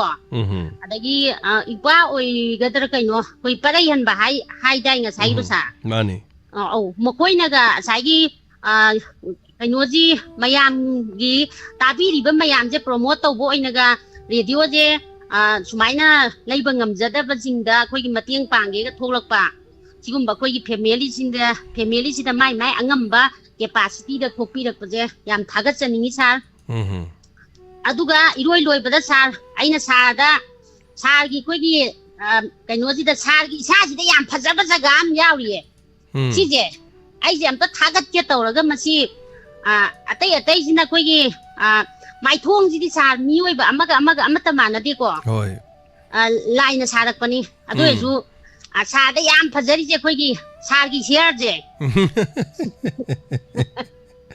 ꯁꯥꯔꯒꯤ ꯁꯝꯁꯤꯅꯀꯣ ꯂꯋꯥꯏ ꯌꯧꯅꯒ ꯇꯥꯡꯉꯝꯃꯕ ꯏꯁꯄꯦꯛꯇ ꯇꯌꯥꯏꯁꯦ ꯀꯩꯅꯣꯝ ꯇꯧꯔꯝꯅꯦꯕ ꯍꯣꯏ ꯑꯗ ꯁꯝꯁꯤꯅ ꯁꯥꯔꯒꯤ ꯃꯥꯏꯊꯣꯡꯁꯤꯒ ꯆꯞ ꯆꯥꯅꯅ ꯄꯥꯟꯈꯤꯕꯁꯤꯗꯀꯣ ꯑꯃꯗ ꯈꯔ ꯀꯩꯅꯣ ꯇꯧꯊꯣꯛ ꯇꯧꯁꯤꯟ ꯇꯥꯔꯒꯁꯨ ꯑꯩꯈꯣꯏꯒꯤ ꯁꯝꯁꯤꯅ ꯄꯨꯔꯥ ꯂꯣꯏ ꯌꯣꯛꯈꯠꯈꯤꯕ ꯍꯥꯏꯇꯥꯔꯦ ꯁꯝꯅ ꯆꯤꯡꯈꯠꯄ ꯍꯥꯏꯇꯥꯔꯦꯅꯦ ꯁꯝꯁꯦ ꯌꯥꯝ ꯐꯖꯕ ꯑꯩ ꯅꯨꯄꯥꯁꯨ ꯉꯥꯏꯔꯦ ꯅꯨꯄꯤꯁꯨ ꯉꯥꯏꯔꯦ ꯑꯩꯈꯣꯏ ꯁꯝ ꯐꯕꯁꯦ ꯑꯗꯨꯝ ꯌꯥꯝ ꯉꯥꯎꯖꯩꯑꯕ ꯑꯩꯈꯣꯏꯒꯤ ꯍꯦꯔꯣ ꯀꯨꯝꯃꯤꯁꯤꯡꯁꯦ ꯑꯩꯈꯣꯏꯒꯤ ꯁꯝꯁꯦ ꯌꯥꯎꯗ꯭ꯔꯒꯗꯤ ꯑꯩꯈꯣꯏꯒꯤ ꯍꯤꯌꯥꯔ ꯁ꯭ꯇꯥꯏꯜꯁꯦ ꯁꯥꯔ ꯇꯧꯕꯗ ꯃꯥꯏꯊꯣꯡꯒꯤ ꯀꯩꯅꯣꯁꯦ ꯁꯦꯞꯁꯦ ꯃꯑꯣꯡ ꯃꯇꯧꯒꯤ ꯁꯦꯝꯕꯗ ꯁꯝꯁꯦ ꯌꯥꯎꯗ꯭ꯔꯗꯤ ꯁꯨꯛꯌꯥ ꯌꯥꯗꯦꯗꯅ ꯃꯥꯅꯦ ꯑꯩꯈꯣꯏꯒꯤ ꯑꯣꯖꯥ ꯁꯗꯥꯅꯟꯗ ꯍꯣꯏꯒꯥꯁꯦ ꯁꯝꯁꯦ ꯌꯥꯎꯔꯛꯇꯗꯅ ꯕꯦꯔꯥ ꯀꯥꯕ ꯃꯇꯥꯡ ꯌꯥꯎꯈꯤꯕ ꯁꯝ ꯊꯥꯅꯔꯤꯕꯅꯤ ꯑꯗꯣ ꯑꯩꯈꯣꯏ ꯁꯥꯔꯒꯤ ꯁꯝ ꯊꯥꯗ꯭ꯔꯁꯨ ꯑꯗꯨꯝ ꯍꯌꯦꯡ ꯆꯍꯤ 50-40 ꯐꯥꯎ ꯑꯗꯨꯝ ꯊꯥꯗ ꯌꯥꯈꯤꯗꯧ ꯃꯥꯜꯂꯦ ꯁꯝꯁꯦ ꯖꯣꯝ ꯐꯔꯤꯑꯕ ꯀꯦꯟꯈ꯭ꯔꯒ ꯑꯃ ꯍꯦꯛ ꯎꯞꯄ ꯂꯣꯏꯔꯦ ꯀꯩꯗꯧꯔꯒꯦ ꯎꯞꯇ ꯌꯥꯅꯤ ꯑꯗꯩꯗ ꯑꯗꯣ ꯏꯆꯥꯒꯤ ꯃꯤꯁꯦ ꯁꯤꯁꯨ ꯃꯁꯝꯁꯦ ꯌꯥꯝ ꯐꯕ ꯃꯥꯏ ꯍꯤꯌꯥꯔ ꯁ꯭ꯇꯥꯏꯜꯁꯨ ꯑꯁ ꯃꯥ ꯅꯍꯥꯅꯤꯅꯦꯀꯣ ꯑꯩ ꯁꯨꯝ ꯌꯦꯡꯉꯤꯅꯦ ꯃꯥꯒꯤ ꯁ꯭ꯇꯥꯏꯜꯁꯤꯁꯨ ꯌꯥꯝꯅ ꯐꯖꯔꯤꯕ ꯃꯥꯏꯊꯣꯡꯗꯨ ꯌꯥꯝ ꯄꯛꯆꯕ ꯑꯗ ꯑꯩꯅ ꯑꯁ ꯀꯩꯅꯣꯒꯤ ꯃꯄꯥꯒꯤ ꯃꯆꯥ ꯎꯍꯩ ꯑꯗꯣ ꯑꯗꯨꯒꯤ ꯐꯤꯕꯝꯗ ꯏꯆꯥ ꯖꯤꯝꯃꯤꯒꯤ ꯁꯝꯁꯨ ꯌꯥꯝ ꯐꯖꯔꯤꯅꯦꯅ ꯈꯟꯖꯕ ꯑꯗꯣ ꯁꯥꯔꯁꯦ ꯀꯣꯛ ꯇꯥꯡꯗꯅꯀꯣ ꯁꯝ ꯖꯣꯝ ꯐꯔꯒ ꯑꯩꯈꯣꯏꯒꯤ ꯏꯁꯣꯔꯅ ꯇꯥꯏꯕꯪꯄꯥꯟꯗ ꯊꯥꯕꯤꯔꯛꯄꯗ ꯃꯁꯤ ꯊꯥꯔꯛꯑꯝꯃꯤꯁꯤꯡꯁꯨ ꯌꯥꯝ ꯊꯥꯒꯠꯆꯅꯤꯡꯉꯦ ꯍꯥꯏꯇꯥꯔꯦ ꯁꯥꯔ ꯇꯥꯏꯕꯪ ꯁꯦꯝꯕ ꯃꯄꯨꯁꯤꯁꯨ ꯊꯥꯒꯠꯆꯔꯤ ꯇꯦꯟꯖꯟꯖꯒꯦ ꯁꯥꯔ ꯊꯦꯡꯛ ꯌꯨ ꯃꯦꯗꯥꯝ ꯌꯥꯝ ꯅꯨꯡꯉꯥꯏꯖꯔꯦ ꯁꯔꯨꯛ ꯌꯥꯕꯤꯔꯛꯄ ꯑꯗꯨꯒ ꯃꯇꯝꯁꯨ ꯂꯣꯏꯔꯦ ꯉꯁꯤꯒꯤ ꯃꯇꯝꯁꯦ ꯄꯨꯝꯅꯃꯛ ꯑꯩ ꯃꯈꯥ ꯇꯥꯕ ꯀꯣꯜ ꯂꯧꯈꯠꯆꯔꯔꯣꯏ ꯀꯣꯜꯁꯨ ꯂꯣꯏꯔꯦ ꯃꯇꯝꯁꯦ ꯑꯗꯨꯒ ꯌꯥꯝ ꯅꯨꯡꯉꯥꯏꯖꯔꯦ ꯇꯥꯡꯀꯛ ꯑꯁꯤꯒꯤ ꯄꯨꯛꯅꯤꯡꯒꯤ ꯋꯥꯔꯣꯜ ꯇꯥꯡꯀꯛꯁꯤꯃꯛ ꯍꯥꯏꯕ ꯇꯥꯔꯦ ꯈꯨꯠꯁꯦꯝ ꯅꯦꯠꯁꯤ ꯉꯥꯏꯍꯥꯛꯇꯪ ꯌꯥꯔꯨꯗ꯭ꯔꯦ ꯑꯗꯨꯅ ꯈꯨꯠꯁꯦꯝꯗ ꯇꯥꯕꯤꯕꯁꯤꯡ ꯋꯥꯔꯧꯕꯤꯕ ꯌꯥꯗꯦ ꯋꯥꯔꯧꯕꯤꯔꯣꯏ ꯈꯖꯤꯛꯇꯪ ꯀꯩꯅꯣ ꯇꯧꯈ꯭ꯔꯦ ꯑꯦꯅꯤꯋꯦ ꯑꯃꯨꯛ ꯌꯥꯔꯦ ꯈꯨꯠꯁꯦꯝ ꯀꯩꯅꯣꯒꯤ ꯔꯦꯗꯤꯑꯣ ꯃꯅꯤꯄꯨꯔ ꯑꯣꯟꯂꯥꯏꯟ ꯔꯦꯗꯤꯑꯣ ꯑꯃꯨꯛ ꯌꯥꯔꯦ ꯍꯥꯏꯇꯥꯔꯦ ꯊꯥꯒꯠꯆꯔꯤ ꯍꯟꯅ ꯔꯣꯃꯥꯁꯤꯅꯤ ꯁꯝꯁꯤ ꯈꯣꯏꯔꯝꯂꯗꯤ ꯅꯇꯥꯛꯄꯤꯔꯦ ꯇꯥꯃꯣ ꯁꯝ ꯈꯣꯏꯔꯝꯃꯗꯤ ꯍꯣꯏ ꯅꯥꯇꯩ ꯌꯥꯝ ꯆꯥꯔꯝꯃꯣꯏ ꯁꯝ ꯈꯣꯏꯔꯗꯤ ꯁꯝ ꯍꯥꯞꯄꯒ ꯌꯦꯡꯉꯦ ꯏꯁꯥ ꯏꯊꯟꯗ ꯑꯩꯈꯣꯏ ꯂꯤꯂꯥꯒꯤ ꯁꯝꯁꯤꯡꯗꯣ ꯍꯥꯞꯄ ꯌꯦꯡꯉꯦ ꯈꯣꯏꯕꯁꯨ ꯍꯥꯞꯄ ꯌꯦꯡꯉꯦ ꯁꯥꯡꯍꯜꯂꯒꯁꯨ ꯌꯦꯡꯉꯦ ꯃꯈꯟ ꯌꯦꯡꯉꯦ ꯍꯥꯏꯇꯥꯔꯦ ꯌꯥꯝ ꯅꯣꯛꯅꯤꯡꯕ ꯑꯗꯨꯝ ꯁꯛꯇꯝ ꯑꯗꯨꯝ ꯂꯩꯖꯥꯠꯅꯤ ꯁꯝꯒꯤꯁꯤꯁꯨ ꯁꯝ ꯑꯁꯤꯁꯨ ꯑꯔꯣꯏꯕꯅ ꯆꯨꯝꯕꯅꯦ ꯍꯥꯏꯕ ꯇꯥꯏ ꯑꯗꯨꯅ ꯊꯦꯡꯛ ꯌꯨ ꯁꯣ ꯃꯆ ꯍꯟꯅ ꯊꯥꯒꯠꯆꯔꯤ ꯉꯁꯤꯒꯤꯗꯤ ꯂꯣꯏꯁꯤꯟꯖꯒꯦ ꯃꯇꯦꯡ ꯄꯥꯡꯕꯤꯔꯛꯄ ꯑꯃꯅꯤ ꯇꯦꯟꯇꯛꯅ ꯑꯃꯨꯛ ꯂꯥꯎꯊꯣꯛꯆꯒꯦ ꯃꯌꯥꯝ ꯀꯥꯎꯕꯤꯒꯅꯨ ꯂꯥꯛꯂꯤꯕ ꯅꯣꯡꯃꯥꯏꯖꯤꯡ ꯅꯨꯃꯤꯠꯇ ꯑꯩꯈꯣꯏꯒꯤ ꯑꯣꯖꯥ ꯕꯦꯗꯕꯇꯤ ꯂꯥꯛꯀꯅꯤ ꯃꯁꯤꯒꯤꯗ ꯃꯌꯥꯝꯅ ꯃꯥꯡꯖꯧꯅꯅ ꯃꯇꯦꯡ ꯄꯥꯡꯕꯤꯔꯛꯄ ꯈꯔꯁꯨ ꯂꯥꯎꯊꯣꯛꯆꯒꯦ ꯃꯁꯤꯒꯤ ꯃꯊꯪꯗ ꯕ꯭ꯂꯥꯏꯟ ꯉꯥꯛꯇ ꯑꯣꯏꯕ ꯏꯆꯤꯟꯅꯥꯎꯁꯤꯡꯒꯤ ꯄ꯭ꯔꯣꯒ꯭ꯔꯥꯝ ꯑꯃꯨꯛ ꯁꯤꯟꯖꯒꯅꯤ ꯃꯁꯤꯒꯤ ꯃꯊꯪꯗ ꯃꯅꯤꯄꯨꯔꯤ ꯅꯨꯄꯤ ꯁꯥꯕꯤꯂꯛꯇꯒꯤ ꯑꯣꯏꯅꯥꯝ ꯑꯔꯨꯟ ꯄꯨꯗꯨꯅ ꯂꯥꯛꯆꯒꯅꯤ ꯑꯗꯣ ꯃꯊꯪ ꯑꯩꯈꯣꯏ ꯍꯣꯠꯅꯖꯒꯦ ꯑꯗꯨꯒ ꯑꯔꯨꯟꯁꯦ ꯅꯨꯄꯤ ꯁꯥꯕꯤ ꯑꯣꯏꯔꯁꯨ ꯏꯁꯩ ꯍꯩꯕꯅꯤ ꯏꯁꯩ ꯁꯛꯍꯟꯖꯦ ꯒꯤꯇꯔ ꯈꯣꯡꯕ ꯃꯅꯥꯛꯇ ꯐꯝꯍꯟꯒꯦ ꯑꯗꯨꯒ ꯑꯥꯔꯇꯤꯁꯁꯤꯡ ꯂꯥꯛꯄꯗꯁꯨ ꯑꯩꯈꯣꯏ ꯍꯤꯔꯣ ꯍꯤꯔꯣꯏꯟ ꯎꯅꯔꯁꯨ ꯕꯦꯠ ꯁꯥꯕ ꯎꯅꯔꯁꯨ ꯏꯁꯩ ꯍꯩꯕꯈꯩꯗꯤ ꯅꯥꯀꯟꯗ ꯒꯤꯇꯔ ꯈꯣꯡꯉ ꯐꯝꯍꯟꯒꯦ ꯑꯗꯨꯒ ꯌꯦꯡꯁꯦ ꯍꯥꯏꯇꯥꯔꯦꯀꯣ ꯃꯌꯥꯝ ꯑꯩꯈꯣꯏ ꯁꯞꯄꯣꯔꯠ ꯇꯧꯃꯤꯟꯅꯁꯤ ꯑꯥꯔꯇꯤꯁꯁꯤꯡꯕꯨ ꯂꯧꯈꯠꯃꯤꯟꯅꯁꯤ ꯂꯥꯏꯁ꯭ꯔꯝ ꯇꯣꯝꯕꯤ ꯂꯨꯄꯥ 200 ꯁꯅꯕꯝ ꯅꯨꯡꯁꯤ ꯌꯥꯝꯕꯦꯝ ꯂꯨꯄꯥ 1,000 ꯆꯥꯝꯃꯉꯥ ꯗꯥꯏꯃꯟꯒꯤ 500ꯅ ꯈꯨꯟꯉꯥꯛꯄꯁꯤꯡꯒꯤꯅ ꯔꯥꯙꯦ ꯁꯅꯥꯂꯣꯏꯇꯣꯡꯕꯝ ꯂꯨꯄꯥ 300 ꯄꯤꯕꯤꯔꯛꯄ ꯂꯨꯄꯥ 900 ꯑꯃꯅ ꯗꯥꯏꯃꯟ ꯗꯣꯅꯔꯁꯀꯤ ꯍꯥꯏꯕ ꯇꯥꯔꯦ ꯂꯩꯔꯣꯡꯊꯦꯟ ꯃꯌꯥꯏ ꯂꯩꯀꯥꯏ ꯁꯥꯟꯇꯤꯕꯂꯥ ꯇꯀꯣꯂꯩ ꯃꯩꯔꯥ ꯄꯥꯏꯕꯤ ꯂꯨꯄꯥ 100 ꯄꯤꯕꯤꯔꯛꯈꯤꯕ ꯊꯥꯒꯠꯆꯔꯤ ꯅꯤꯡꯊꯧꯖꯝ ꯏꯟꯗꯨꯕꯂꯥ ꯗꯦꯕꯤ ꯂꯥꯏꯔꯤꯌꯦꯡꯕꯝ ꯂꯩꯀꯥꯏ ꯂꯨꯄꯥ 500 ꯄꯤꯕꯤꯔꯛꯄ ꯄꯥꯔꯩꯍꯟꯕ ꯂꯨꯄꯥ 200 ꯑꯣꯖꯥ ꯕꯦꯗꯕꯇꯤ ꯂꯥꯛꯄꯒꯤ ꯄꯤꯕꯤꯔꯛꯄ ꯆꯟꯗ꯭ꯔꯈꯣꯡ ꯃꯃꯥꯡ ꯂꯩꯀꯥꯏꯒꯤ ꯃꯩꯔꯥ ꯄꯥꯏꯕꯤꯁꯤꯡꯅ ꯈꯨꯟ ꯉꯥꯛꯄꯁꯤꯡꯒꯤ ꯂꯨꯄꯥ 500 ꯄꯤꯕꯤꯔꯛꯄ ꯊꯥꯒꯠꯆꯔꯤ ꯑꯗꯨꯒ ꯆꯤꯊꯖꯕ ꯌꯥꯎꯔꯝ ꯇꯥꯔꯒꯁꯨ ꯇꯦꯛ ꯇꯧꯕꯤꯔꯣ ꯑꯩ ꯍꯌꯦꯡ ꯑꯃꯨꯛ ꯂꯥꯎꯊꯣꯛꯆꯒꯦ ꯀꯔꯤꯒꯨꯝꯕ ꯆꯤꯊꯕ ꯌꯥꯎꯔꯝꯂꯒꯗꯤ ꯑꯗꯨꯒ ꯑꯆꯨꯝꯕꯅꯤ ꯑꯩꯈꯣꯏ ꯏꯆꯜ ꯔꯣꯃꯥꯁꯤꯅꯤꯁꯦ ꯍꯟꯗꯛꯇꯤ ꯂꯥꯏꯚ ꯌꯥꯎꯔꯛꯇ꯭ꯔꯦ ꯑꯗꯨ ꯑꯩꯁꯨ ꯈꯜꯂꯝꯃꯤꯅꯤ ꯀꯔꯤ ꯇꯧꯔꯖꯥꯠꯅꯣꯅ ꯅꯍꯥꯟ ꯅꯣꯡꯃ ꯑꯩꯈꯣꯏ ꯏꯅꯥꯎ ꯑꯦꯝꯄꯨꯇꯤꯅꯥꯎ ꯆꯠꯈꯤꯕ ꯃꯇꯨꯡ ꯑꯗꯨꯋꯥꯏꯗꯒꯤꯗꯤ ꯑꯗꯨꯝ ꯌꯥꯎꯕꯤꯔꯛꯇ꯭ꯔꯦ ꯍꯥꯏꯇꯥꯔꯦ ꯑꯩꯅ ꯀꯔꯤ ꯇꯧꯔꯖꯥꯠꯅꯣ ꯃꯁꯤ ꯆꯟꯖꯤꯟ ꯅꯥꯔꯖꯥꯠꯂꯥꯅ ꯈꯜꯂꯝꯕꯅꯤ ꯊꯕꯛ ꯆꯤꯟꯕꯒꯤ ꯑꯣꯏꯔ ꯃꯥꯜꯂꯦ Tagachari Pomnama Inau Chan Karibam Yamba Sam Kuram Ladi QB6 Curly Hair Dimple Sin Lohevire Tagachari. Thank you so much Tagachari Hanana Maduga Akoigi Ichal Wabagai Yam Noise I Hira Karachagalena Adum Mapa Fau the Haitare Chalice Meamna Wabagai Gita Yumnam Haikru Pibirami Haikru Achar Semagathamba Fai Hai Chagan Mani Naitar Inspector Tay Sanadring the Hayadam Chai Hai Chada Inspector Tay Sanangamti Nuga Kontabazi Hai Sarakan the Santi Sanade Dubu Komla Gumana Karena Sanade Haikru Madiampai Adana Sorfon Haikru Champra Sidi Haide Yamatoi Bahini Haibatai Matay Tay Haidi Luintangi and the Kiwi quite a game by Kiwi Yam Patkale Laisala Tamba the Kiwi is a Pat Panahanjale Tang the Tangiva Adana Smite Dodan Haidare Apple Adana Mayam Sungari Apple no Mugi Machetnam South Fedu a photo of the Polgasiam Tangi than map Adana may take Sangom Yon Togangari Ledo Nadana Ningsing it Tagachari Apavaya Pavapunama Womineracy Nasigi the Makta di Matanga Sida PUKNING WAROL Thorum Lucinjere Aduga Masigi Thorumasigi Makha Tarakpa Thorum the Mia Ponomona Saruga Bigada Basi live phone in program get Thorum Adana film Missida Saruga Abiu Thorumasida Maduga Nasi Thorumasima Pumpan Bibugi Pumnamapu Hanana Tagachari Soikibalan Kibapunamapi and Pavaya Pavo Minerasi Ponamaikai Kumnazari Kurumzari. Take care.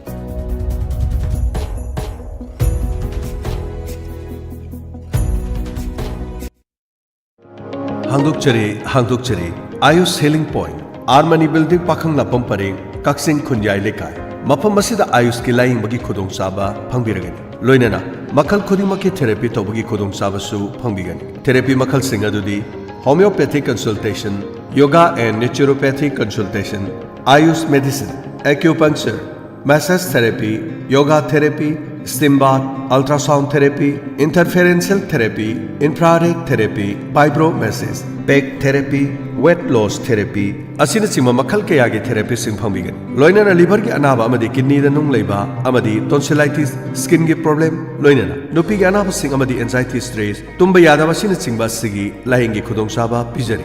Basi khaktana tana allergic oiba, gout leiba, heart amadi masigi mari leina balaina sing, diabetes amadi haksang ki weight hengatpa, tonga balaina kaya gi maram dasu tanabibi yagani. Ningtau kaba numit tagi na thangja numit ki ayuk pung mapan tagi na pung ani fauba loinana. Nomaiji numit ayuk pung nipan tagi na nungtil pung mari fauba gi Dr. Unabi bagi khudong saba phangbigan. Akopa marol gi nama 8413935890 loinana 6009968145. Ayush Healing Point Cure with Care. Armani Building Pakhang Lapam Paring Kaksing Khunyai Lekai. Nungairaba Paujel He Yai Dental and Aesthetic Clinic near Thobal Thong. Mapam asida leriba He Yai Dental and Aesthetic Clinic asigi. Ahanba anniversary gi pre-dental camp ama lakliba October gi tang 10 dagina November gi 10 faubada pangthok chagadori. October gi 10 dagina November 10 faubugi manung asida nomdunu leiba ya fauba sale amata laudana shatokpa yagani. Masi khaktana tana mafam asida Hydra facial uring mahing thangba Mai Kuiba, Kuchung Tukhanba, Mitup Hapa, Naton Semana Chingba Kudong Chava Sing, 20% da offer Sutaujari. Panjariba Sigi Kudong Chava Amadi, Makada Pijariba mobile number Sida, Diamond TV Natraga Wahong Radio Haine Iraga, Ticket Book Tobio. Mobile number 700504426. Amukana 700504426. Panjariba number Asida Adom message Amatang Tazalaga, Kudong Chava Si Lobio. He Yai Dental and Aesthetic Clinic, Thobal Thongko.